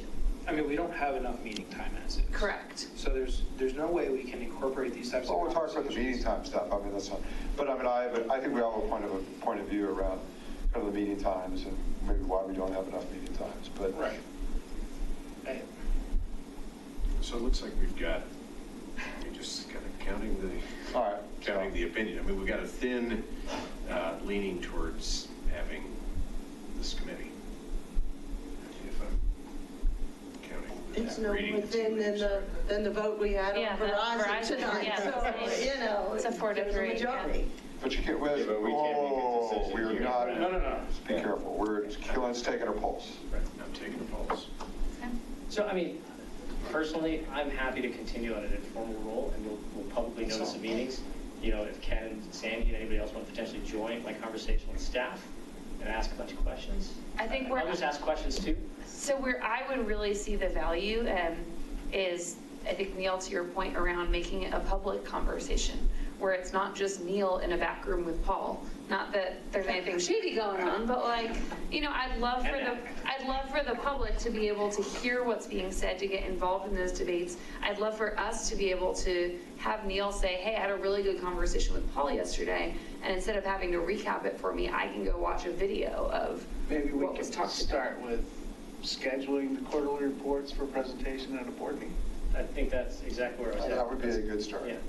But then that's taking up a lot of board meeting time. Yeah. And then we got to solve that separate. For a- But there's a memo that comes out, right? I mean, whether or not you know, the detail that's in the packet, and sometimes you need the talk track over it, but, you know, it might be just detail that's emailed instead of being on not SharePoint, whatever it's called. Dropbox. Yeah, just put it on the consent agenda, and if somebody Yeah. wants to pull it and talk about it. Yeah, it doesn't need to be a hour-long agenda. I mean, just maybe a few minutes to. And if Yeah, it I keeps mean, getting. I think what we'd like to do is have, you know, what are the key variances, what are the things that are important? I still strongly support the concept of this three-member finance committee. I disagree with this direction, this path forward. We have a majority here who support a finance committee. I think the direction to staff is go forward, draw up a charter or some type of We can't responsibility provide direction to list. staff. To come back and bring forward to a board meeting in the future for the establishment of this committee. This can require a code change, because this doesn't exist as stated in our code right now. I mean, there's other things that will go into this, but there's a 4-3 majority pushing this direction. Pulse. Right. Well, No, I mean, informal 4-3 majority. they can bring it forward and We could all And vote you it can down only at the vote it next down. meeting. all at the vote it next down at meeting. the next board. This is if we're- just the at the direction board to meeting, take if the we're not next step. supportive of it, but if we Right. are. Okay, good discussion. TSC. Speaking of committees. TSC. So there's been some just discussion about the Transportation Safety Committee approval parameters and whether some parameters need to be established. The way I've been handling, trying to provide the entire board the packet for the TSC meetings,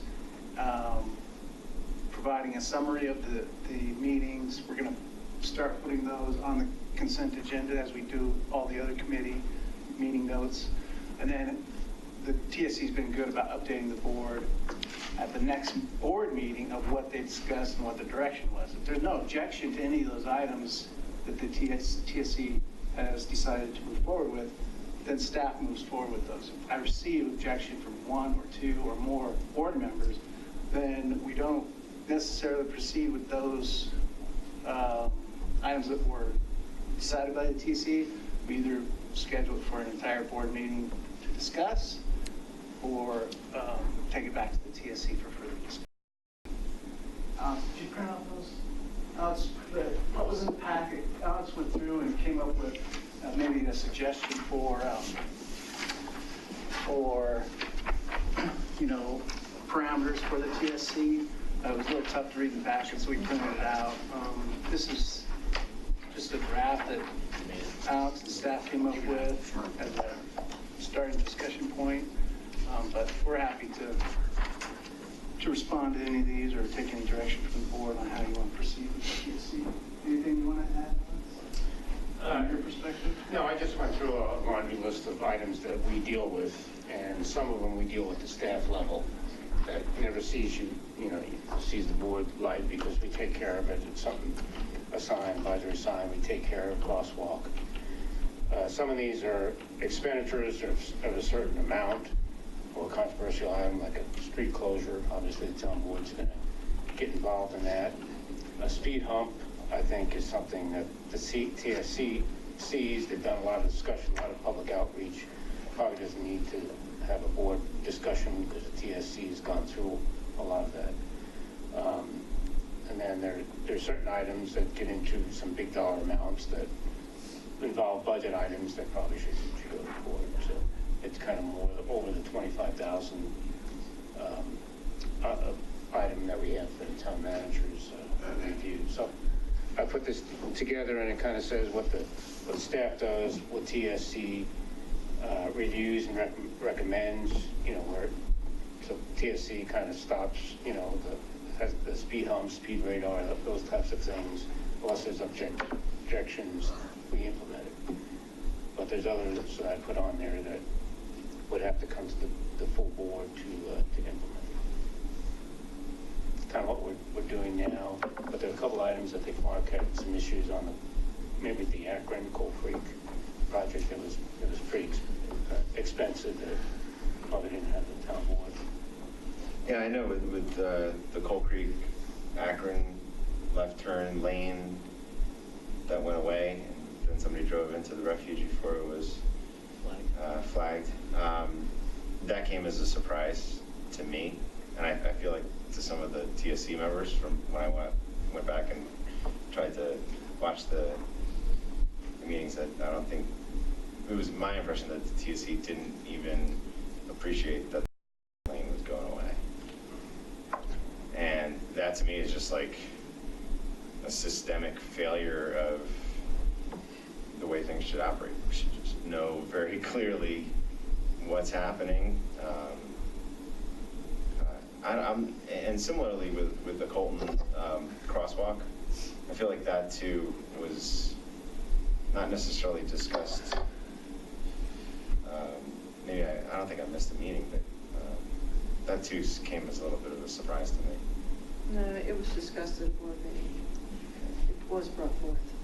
Yeah, maybe it was because it was like part of the entirety of the Colton project, as opposed to a separate, We had an specific. outreach meeting at the summit, and then the TSC reviewed it, and it was probably, Then it went to the board. Whatever I think it went to the board as part of the approval of the Colton project in general, right? But arguably, And to me, that was like a big enough change that I don't know if it necessarily had, because I think that was, like, in retrospect, probably a mistake.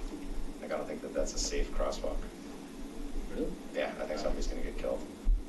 It's better than the kids running It's across better than the before. fact that they run across the middle of the street right now and then Yeah, jumped on right. that hump. Yeah. So, Alex, to me, the one that's a little bit of an outlier on here is the speed limit signs. Why do we have those going to the full board? We have to do, I think it's Or is that a legal thing? a legal thing. yeah. Okay, We have gotcha. we have to do a study. We have to commission a study to justify the change in the speed limit. Oh, if it's a change, I thought you meant just sticking another speed limit sign up where the, No, we can do that. Oh, yeah, you might want to change that to say changing of speed limit. yeah, changes. Yeah, because I read it the same way. I was Yeah, where I'm like, really? Stick it in the ground. It's funny. Oh, yeah, we can do that. You know. I do have a question about one of these. So we've got the crosswalks with the new ADA ramps, which effectively become speed humps. No, these are ADA ramps My going pictures. out on the curve. A lot of times when we The put curb thing. From the The sidewalk. bumps. like in Akron, we moved the crosswalk. and Gotcha. We had to put the ADA ramps in. It became a very expensive project because we had to move the ADA Okay, ramps. understood. I was picturing something different. And is it in the board review and action column because of the cost or because of the ADA It was compliance? more the cost when it gets significantly over, over the $25,000 threshold, that maybe the board needs to weigh in on that. Yeah, I don't have any problem with this list now that I understand the speed limit signs thing. This seems reasonable to me. My only feedback is, I mean, if a crosswalk without an ADA ramp can be handled on its own, and because of the ADA compliance, we're having to go to the whole board, maybe the TSC can solve that one on its own. What's the cost? It's the cost, I agree it's a cost, but, again, we talk about trying to smooth things out for the board. If it's an ADA compliance thing, the cost is the cost. I mean, what can we do to, take some of these $20,000 items off the board's plate? It's just gonna show up on the consent agenda. Yeah. But you can't, it's code. You guys gotta, this is what, looping back to the finance committee, is it a budget issue or an expense issue? Spend or budget? Because the spend, everything goes, we see everything that they spend. So, things above a certain threshold have to go to the board for approval, even if it shows up on a consent agenda. I wouldn't want to change that. So that was like Rock Creek crossings that we had. We were going to put those crossings and medians and so forth, but we were moving the crosswalk and became a $100,000 project. So that's something that the TSC probably need to have, approved by the board. I mean, if we're going by dollar threshold, it looks like there's some of these other ones need to be moved over into that far right column also. Yeah, that's The kind of- pedestrian refuge is 50 grand, raised pedestrian crossings are 30 grand, the median island is 20, but that matches the crosswalk with the new ADA ramps. Again, it'll go on the consent agenda and be pulled, but just for consistency purposes. Put over by town board action. Yeah. I agree.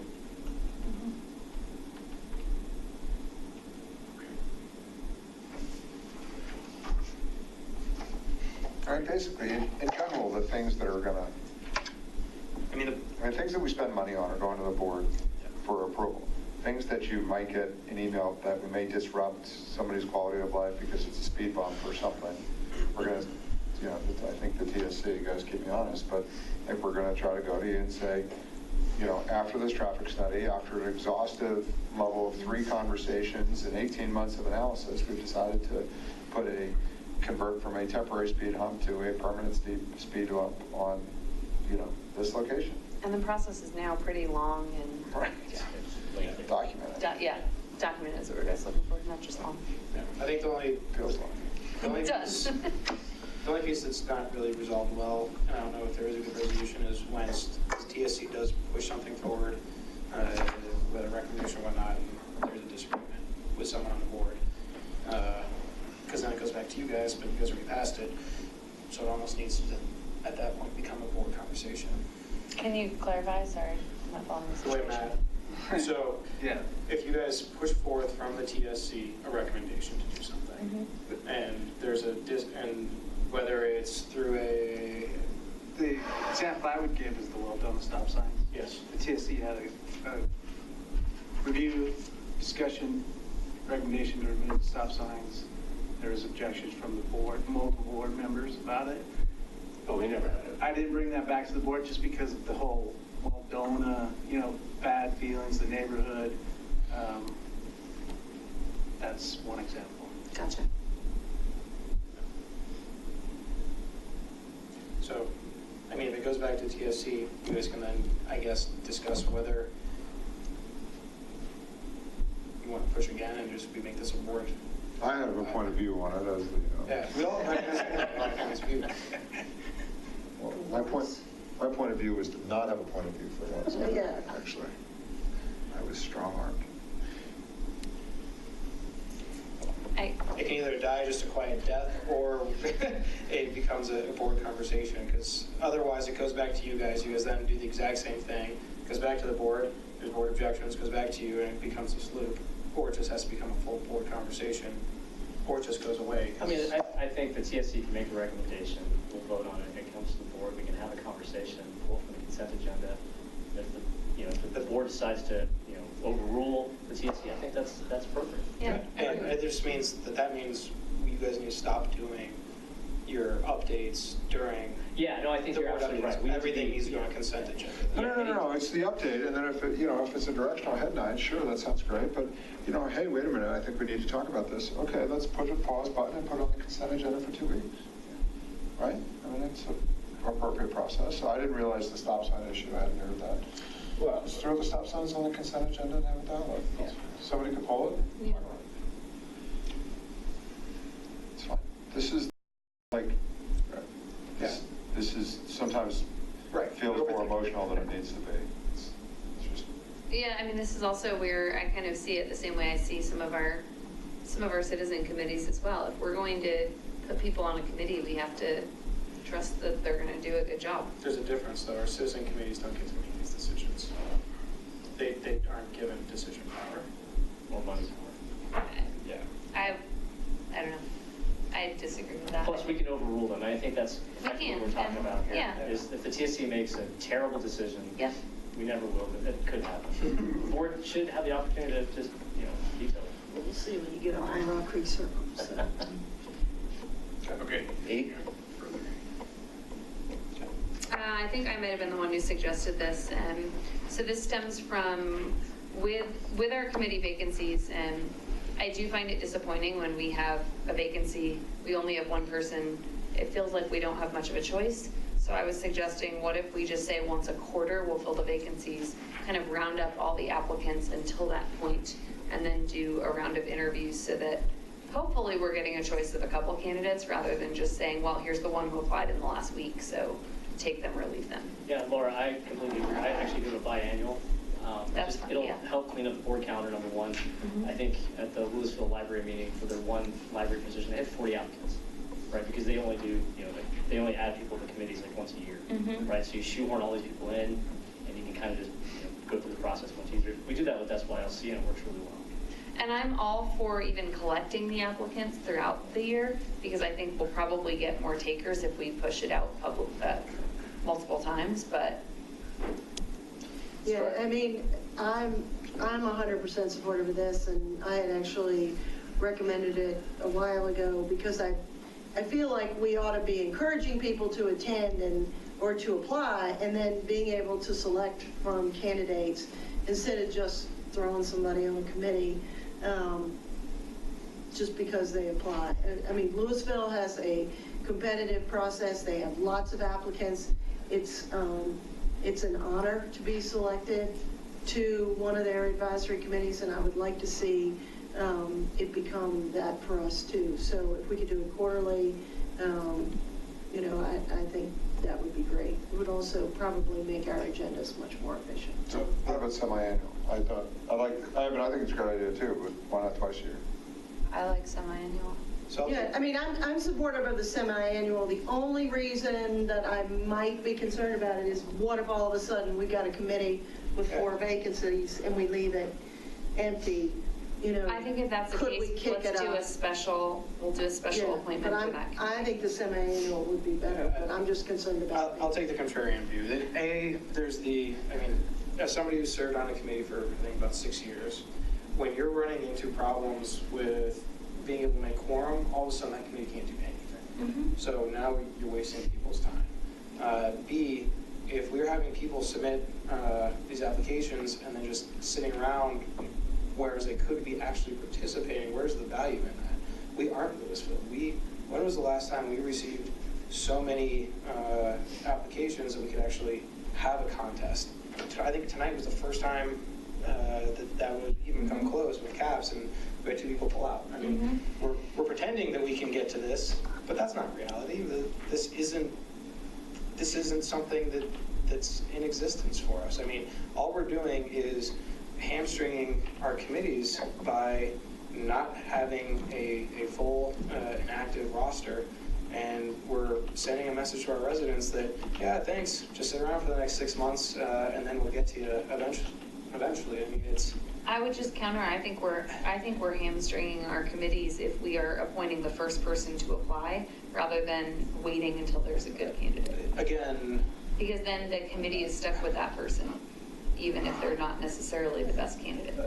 all right, so what makes a good candidate then? I mean, you can say no to candidate, we can pull from the consent agenda and actually vote on it.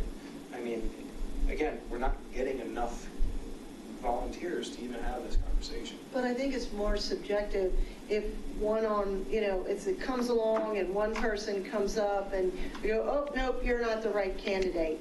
If you got a pool of candidates that you're selecting from, it becomes a little less subjective than just saying, oh, nope, you're not the right person. And none of our committees are so hamstrung that they can't do their work. If they can't get enough attendance at their meetings, then they got issues with the people that are on their committee who are not engaged and not there. And/or they could come to us and say, hey, we're having trouble making quorum, can you do an earlier appointment? And I'd be Fire fine somebody with- off the committee and we'll, Yeah. Or what, Presumably, if we're going through this bucketed process, there might be one appointee, but then there's like 5 other people that applied. There's nothing to say that we could potentially appoint one of those people later. And not just have to do the interviews multiple That's times true. a year. Because if we're doing like 10 interviews in June, we appoint 2 people, there's 8 others on deck that may or may not be available in October for a potential opening. But we've already gone through the process, and we at least know but those people. that's the same problem. Louisville does, So has a we're saying let's whole, We're just postpone pushing it. the interviews to different times yeah, of the year. Louisville's process and most communities, their process is so much more robust. We're asking more detailed questions. They require people to go to the meetings and be, I mean, some of the people who withdrew for the they were at the meeting, at the CAPS meeting the other night, and they came to the meeting and then they decided, oh, you know what? I don't have the time, or this doesn't feel like the right fit for me. Maybe that would happen more often if we had a more robust process. So I support this. Obviously we may not be able to make a decision tonight, but I don't think it's going to hamstring our committees if we. Is it more Go through valuable to both. have a full committee, to have a discussion, or to have 7 people out of your 9? I don't think it makes a bit of difference. Wait, sorry, what's Really? the distinction? Because we have already adjusted our meeting for February 10th, because we're going to have 2 people missing. wait a minute, there is no adjustment on it would be incorrect and arguably unlawful to make a single adjustment on that February 10th. And I had a conversation with Matt and Kendra about it. Matt will do his job and put what is necessary on the agenda for February 10th, or we cancel it. I don't want to hear about that agenda being purposely light because people are not available. Very sorry people cannot be available. Matt's going to do his job, and if I hear that again, I'm going to lose it. That meeting is not light. We've loaded more onto it. And I agree. I don't want to load it more. Matt will do his job. I'm not understanding, what was Take anything off the what was agenda. your question? We'll lose it. Which, That wasn't the point of my I'm going statement. with you. what was your question, which is more valuable? To have a full committee to actually discuss and make decisions, I or would to have. rather have the right people, even if it's not all But you're 7. not getting enough whether Because you we're wait doing- additional 3 months or not, you have the same candidate pool. No, we don't though, because today, if we get one candidate who happens to see the notice in the Sentinel, they apply, and I'm not saying we're all approving by default, but generally, if there is one candidate for a spot, we're approving them. So then you're on the committee for 2 years. Laura, I think it's a great, I think it's a good idea, and I'm totally supportive of doing it, because there's something else. We could have an open house and a party and come, and there's pizzas, and learn about the committees, and come see town hall. Right, and so I think it's a nice idea to try. But the open houses were one thing. But I do think if we would put a stipulation in that said, before you can apply, you got to come to 2 committee meetings. You need to understand what it is, or you need to have volunteered with that committee. Just putting a body on the committee so you can have 9 people I know for an example where we had people apply for committees in the last several years, They came on for one topic and one topic only, and as soon as that topic went off the agenda, they resigned from the committee. So if we had actually had a selection process, we might have discerned that. So, you know, I'm outnumbered, we can move on. Sure, let's just experiment with that. I think it's worth, yeah, I think it's worth a try. I do agree with the idea of having people attend a meeting. And we've We have updated the that requirements. It says they have to attend the meeting before they can be interviewed. Nice work. I do come down on the side of Ken on this, though. I think there's great excitement when somebody decides, okay, I'm going to take the plunge and I'm going to volunteer for town government. And then, they get the thing and they're like, oh, you can volunteer in 6 months or you just missed the cutoff. And I think there's a great, we are a nimble enough board to be able to interview applicants as they come in and appoint them at the next meeting and get them going. I love that. But there's nothing wrong with somebody coming to a committee meeting, getting engaged, commenting at the meeting. I mean, even if you're not on a committee, you can still volunteer and be a part of the activities that they do. You can still come and help out with a CAPS event. You could still come and help out with an OSAC or a PROSTAC event, an ACES event. That's a great way to build involvement, is to get people to come and engage. And if we want to walk it back from the semi-annual to quarterly, I'm fine with that. Because that's also where I'm like, frankly, if you can't sustain your interest for 3 months, why should I appoint you for 2 years? That's true. I mean, all good points. So I think the quarterly is, sometimes it takes us quarterly to kind of get through. So I think that's fine. Could we also reach out to the committees and actually get their feedback, since we're actually making decisions that will impact the way they operate at work? I'd love to hear their view on this.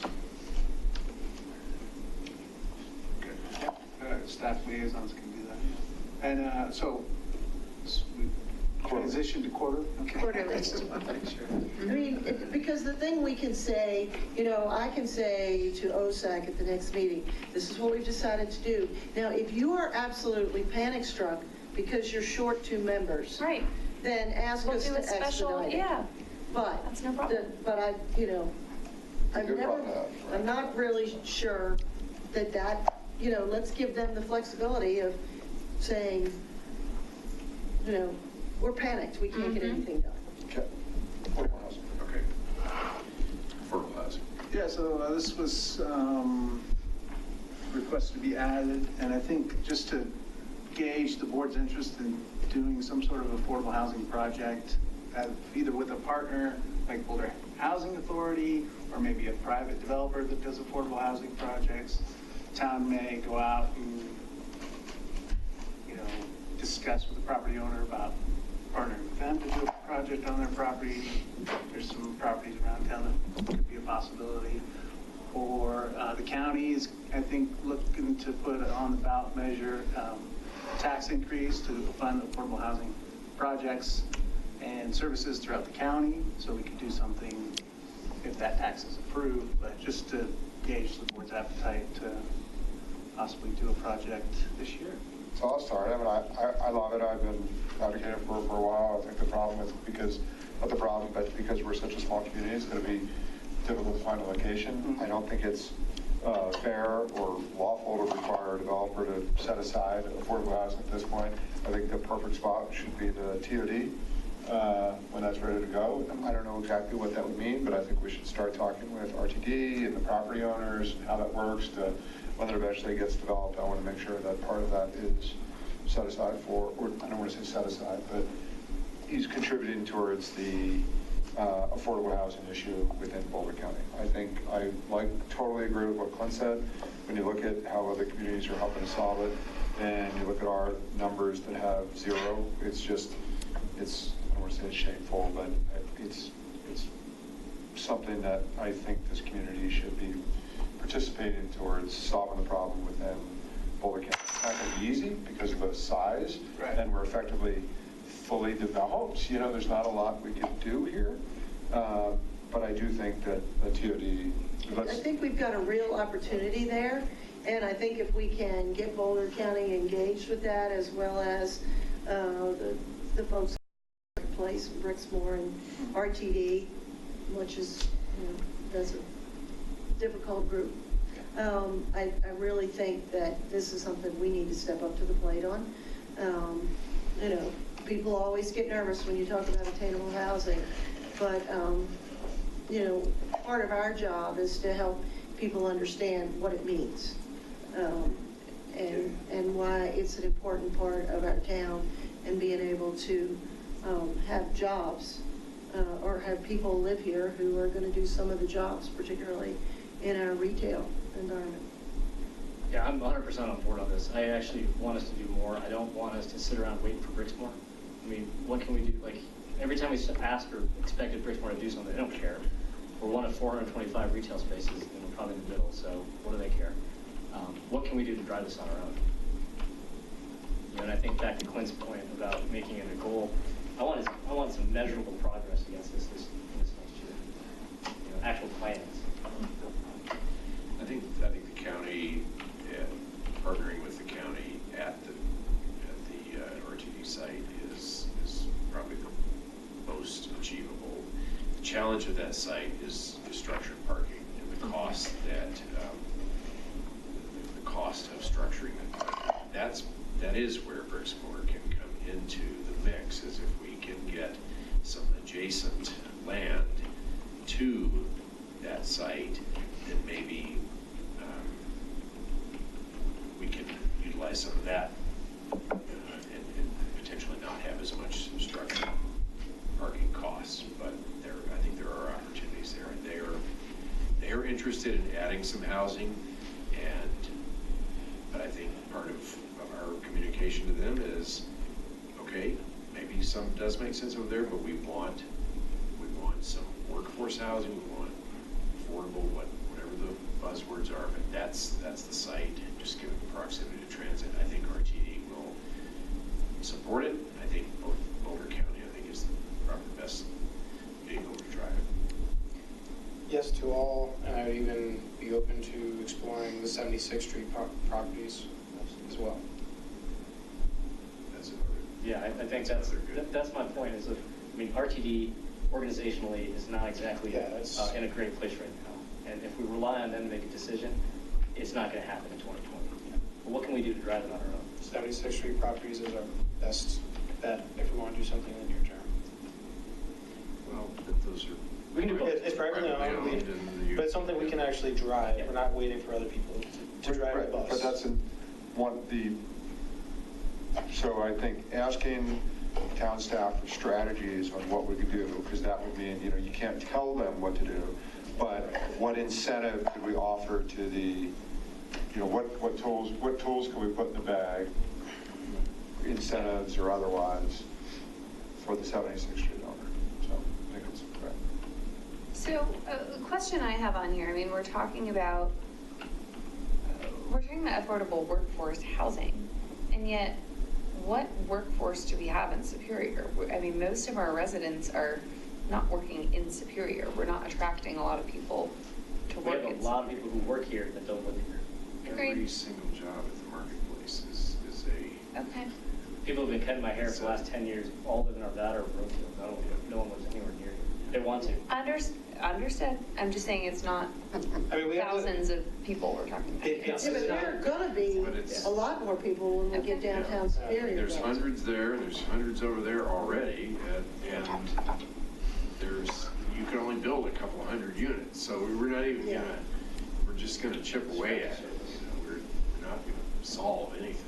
Yeah, the number's going to be painfully low, even if it was, if it's 11 units. That would be a phenomenal achievement, but 11 units of, 220 new units is 5%, if I did the math right. It's pretty good, right? So, and it's a county, this is a county-wide, I think if we're going to be a member of the consortium, I think we need to be, they're going to help us, we're going to help them. They have some goals. I think this is hugely important, not just for the community, but for our town, and frankly for Brookfield and Louisville are expensive too. There's a lot of people that work there. I wouldn't mind. I'd love it. live here in Community Brookfield. No shame in that. Yeah, Lafayette implemented a tax a long time ago on all new construction and went into a fund to pay for affordable housing. We didn't do that, right? So they've got affordable housing that folks can use because they funded it internally from the developers' projects. We didn't do that, now we're behind. Well, there was also just no board appetite. Yeah. Years ago, we would have had this, I mean, I sat at this table and had this discussion years ago, and it was like, not our problem, it's move on. Yeah. So I thank this board for the change of direction. I'm good. Thank you. Okay. Okay. Pools. So there's been, we worked with the local swim clubs to keep the pools open for a month or two after the season closes. 6 weeks, come on. And I've heard some interest from board members, and they've got a request from another retreat to discuss whether keeping them open year-round or just open them earlier in the season, keeping them open later in the season for residents as well, not just, this helping out the swim clubs. So, yeah, we provided the North Pool, we took a good look at the North Pool and what it would cost to upgrade the facilities there to keep it open year-round. The one-time capital cost of about $250,000, and then an ongoing operational cost on top of that. So, yeah, we're just looking to see what the board's interest is. So It's way too expensive in my Well, opinion. hold on, because, I mean, I've had some back and forth with Matt, because it's $30,000 a month. Yeah. So what's in the memo includes a CapEx, which is a one-time event. Right. And then it's $250,000 for 18 months, or I'm sorry, 8 months. Comes up to $30 a month, $30,000 a month, net of, $6,000 that's coming in from private party. Right. So at $30,000 a month, it's still definitely expensive, but how does that compare to our monthly costs? Yeah, what's our comparison here? What are we currently, what's our operating expenses for when we have it open right now? In the summertime? Yeah. Yeah. So I did a couple different scenarios, trying to look at what cost you want to include, because you can slice and dice any way you want to. If we open year-round, we're probably going to most likely need a full-time pool manager. Do we charge that to the full 12 months? Do we charge that to the off-season, because that's what's pushing us over the edge? So it's variable. We have capital costs that are charged right now to the summertime, which were not included in the calculations for the winter. So yes, we have the one-time capital cost of $250, but we also have about that much every year in annual improvements there. So it's somewhere between 35 during the summer, but again, we can look at are they providing lifeguards? Are we providing lifeguards? Is it open to the public? Is it just a private rental? If it's just a private rental, $30,000. And Paul provided some data. You want to cover that? So the private rental would mean then that it would only be open, it would cost us $30,000 a month for it to be open for the $6,000 a month we're receiving in income, and nobody else would be able to use that pool. I think we've already counted. That's the net.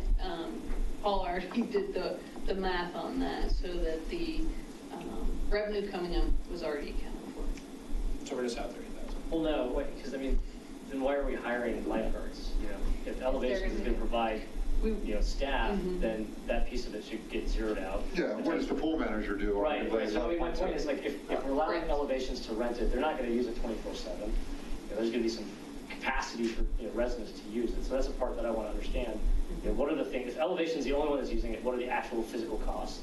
Whether or not we need lifeguards or a pool manager. And then if we are opening it up to everybody and Elevations is using it on alternate Saturdays, then what's that cost?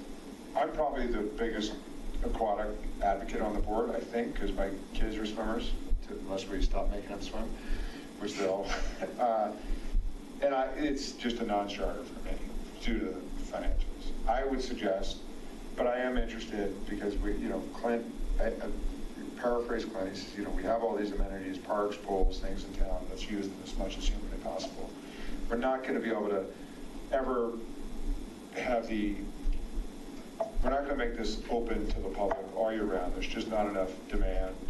But if there was something, if the Rock Creek Flyers and Elevations and another swim club could come together, hammer out some proposal to say, we'll hire a shared manager, they'll be certified, insured, we're going to open it up for, these hours, and every time we're open, we're going to have a lane that's available for the community, and we will publish those hours, and they have some type of creative proposal, and with that, it's only going to cost you, $1,000 a month, or even $3,000 or $5,000 a month, then it feels like something we could experiment, but the proposal is just like, based on what I've seen, it's just a non-starter.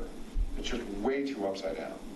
So, but it's a spark of an idea, and I think we should give it to Elevations and the board of Rock Creek Flyers and say, convince us that this is something that the community should invest in next year.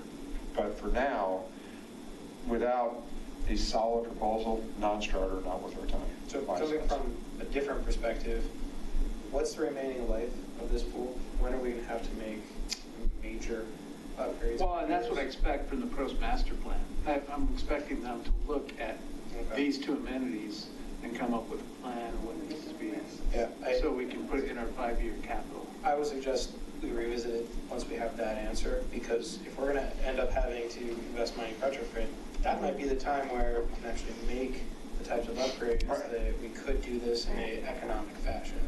So it's going to be a $10 million number.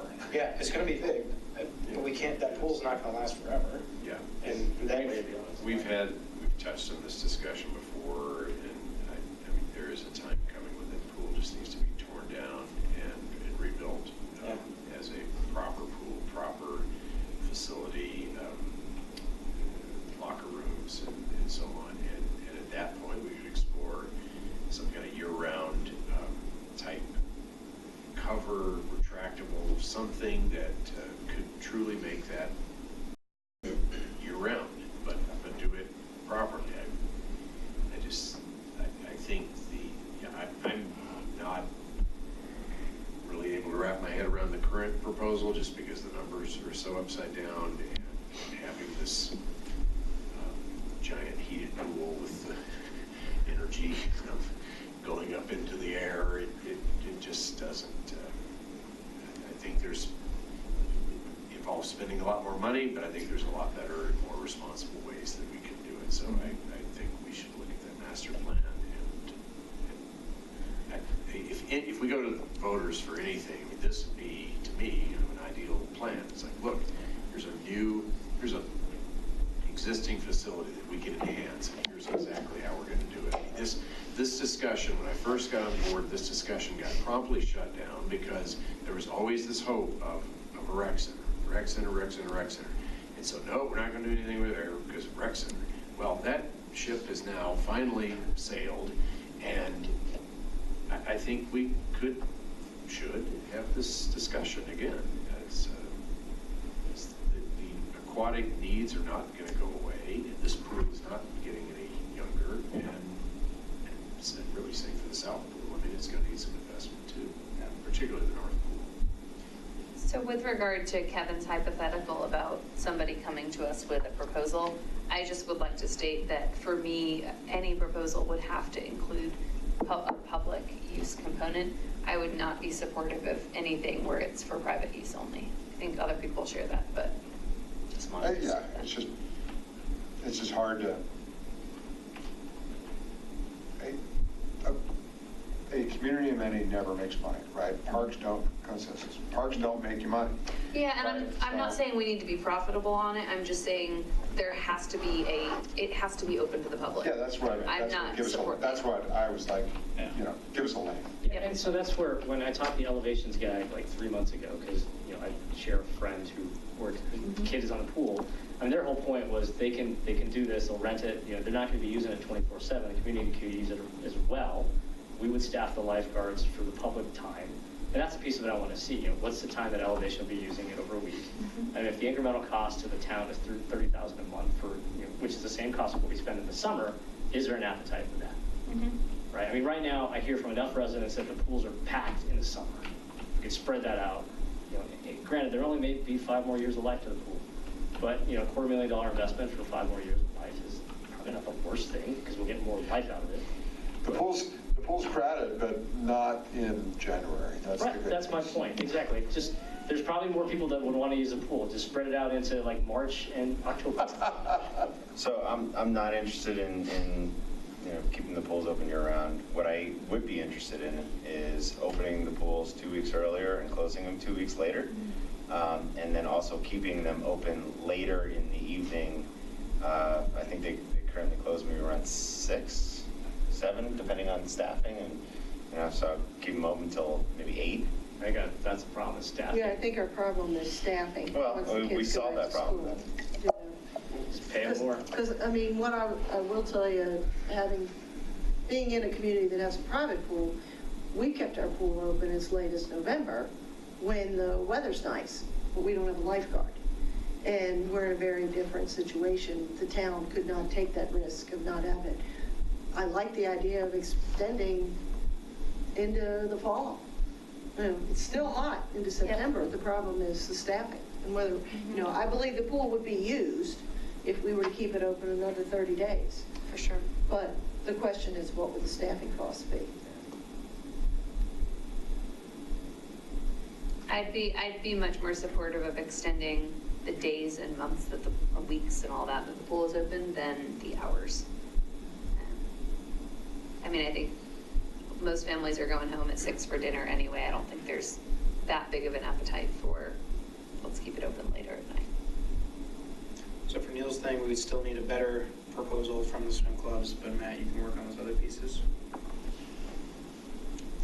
we squeeze one more agenda item in?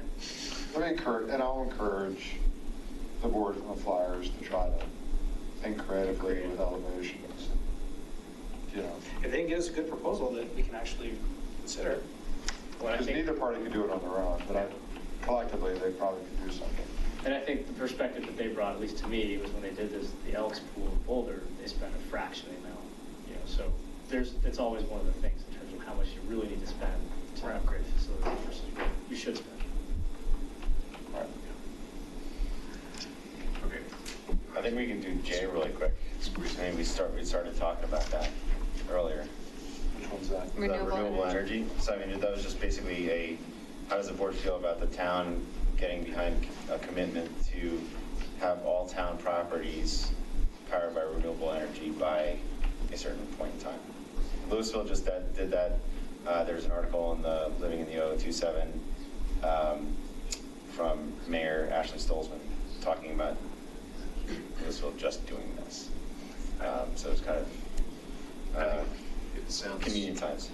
It sounds great. I just would like to know what the costs are. Yeah. Yeah.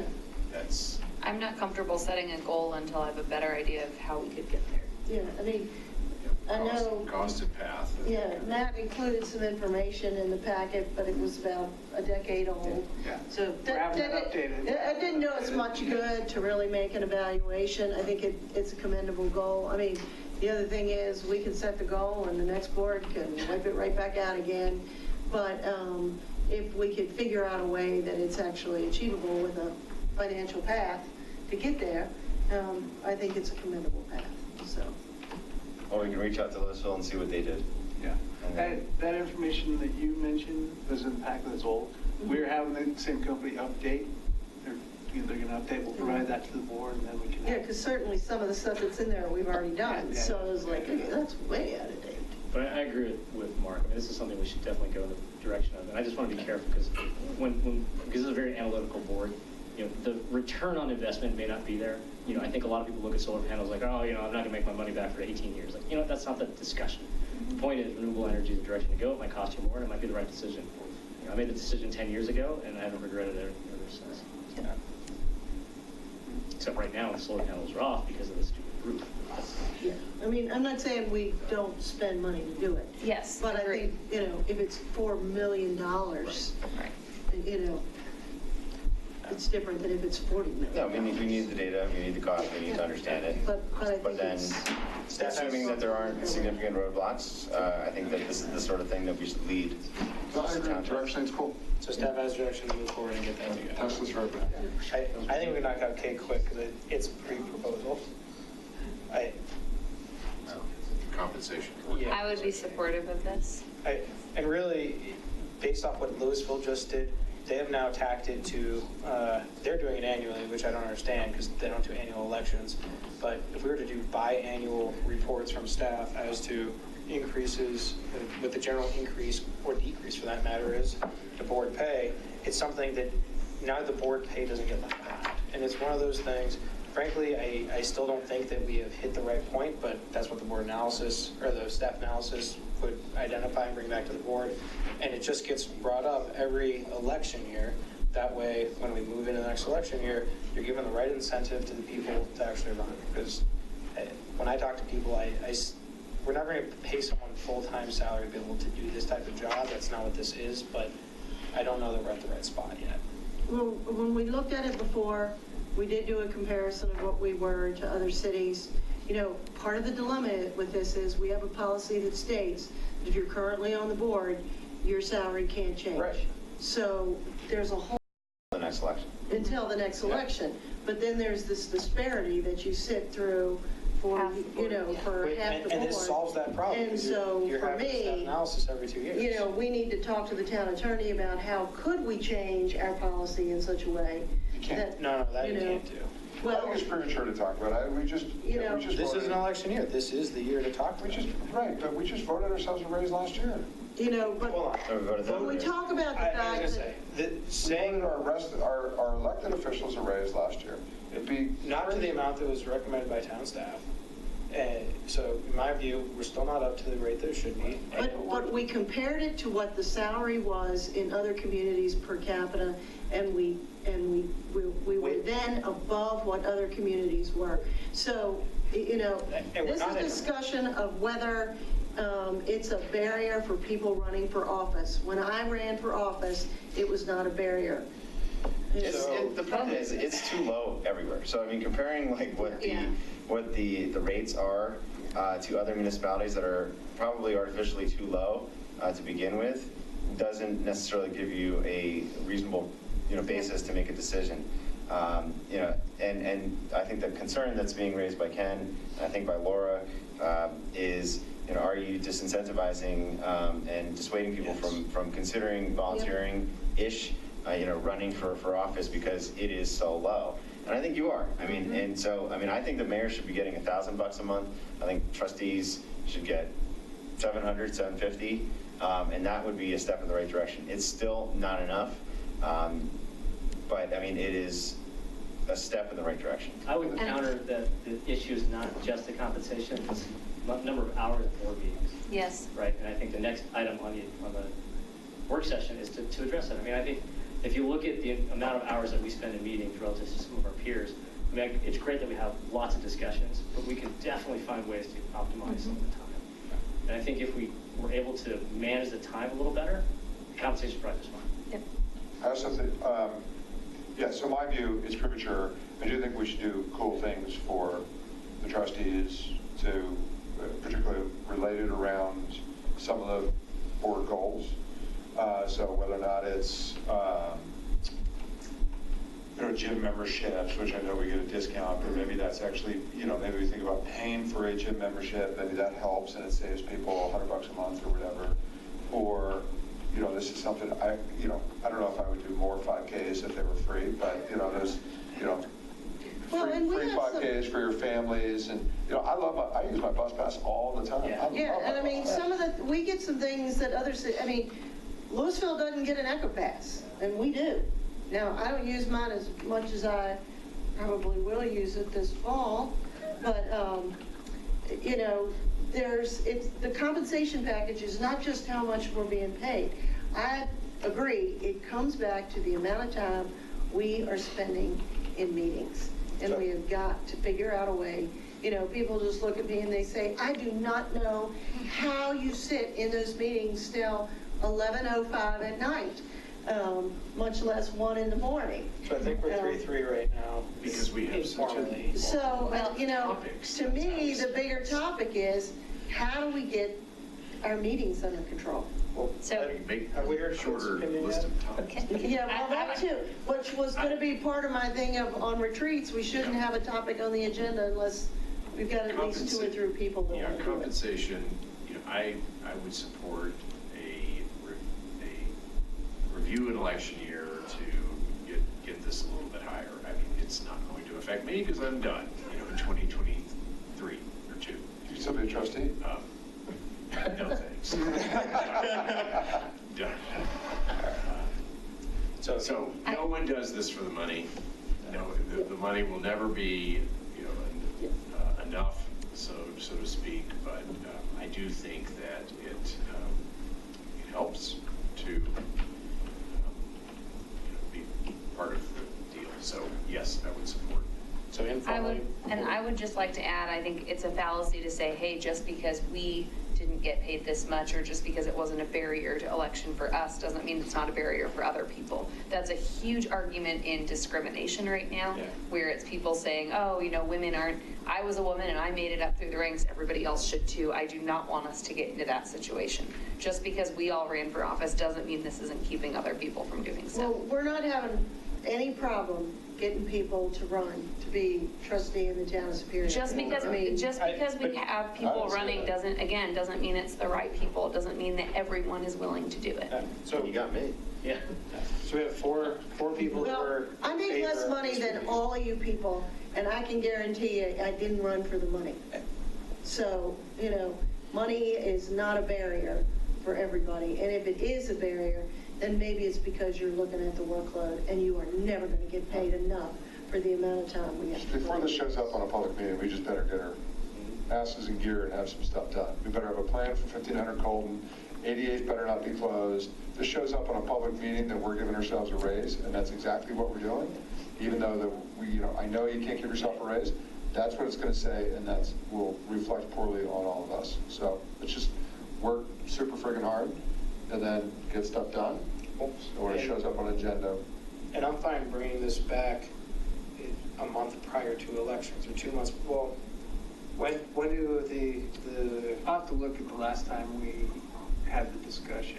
That seems like a good time frame for it, but I don't remember. okay, as long as it's before when people they have. ran. Yeah, whenever people have to announce their candidacy, that date, let's make sure it's before then. That way, the next group of people who want to run. I'd say by summer, mid, Yeah. or early summer. Yeah, that's fine.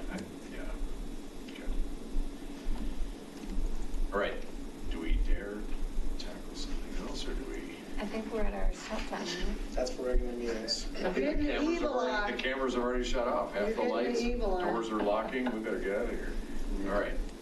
Okay, we'll cover the rest. Next At a future- retreat is April 20th. Can we take the topics that we didn't cover today and put them at the top of the list for April 20th? I don't have them on my- I'm just, One of the topics I'm like is we're just throwing stuff on these agendas because one person asked for Yes. them. Can we actually say, 2 people want to talk about this instead of us just throwing everything at the list? Well, and that's how we came up with this prioritization, is we saw the list, we sent Matt the priorities. So I think let's, prior to April 20th, I don't know that these automatically go to the top, but They can carry over to the list, but let's. They carry over the They list, don't but I necessarily think- go to the top. exactly, yeah. Okay. Depending I'm on with that. depending on the other topics, they may or may I not. think we could probably get that survey right. Sequence, which one? Okay, good.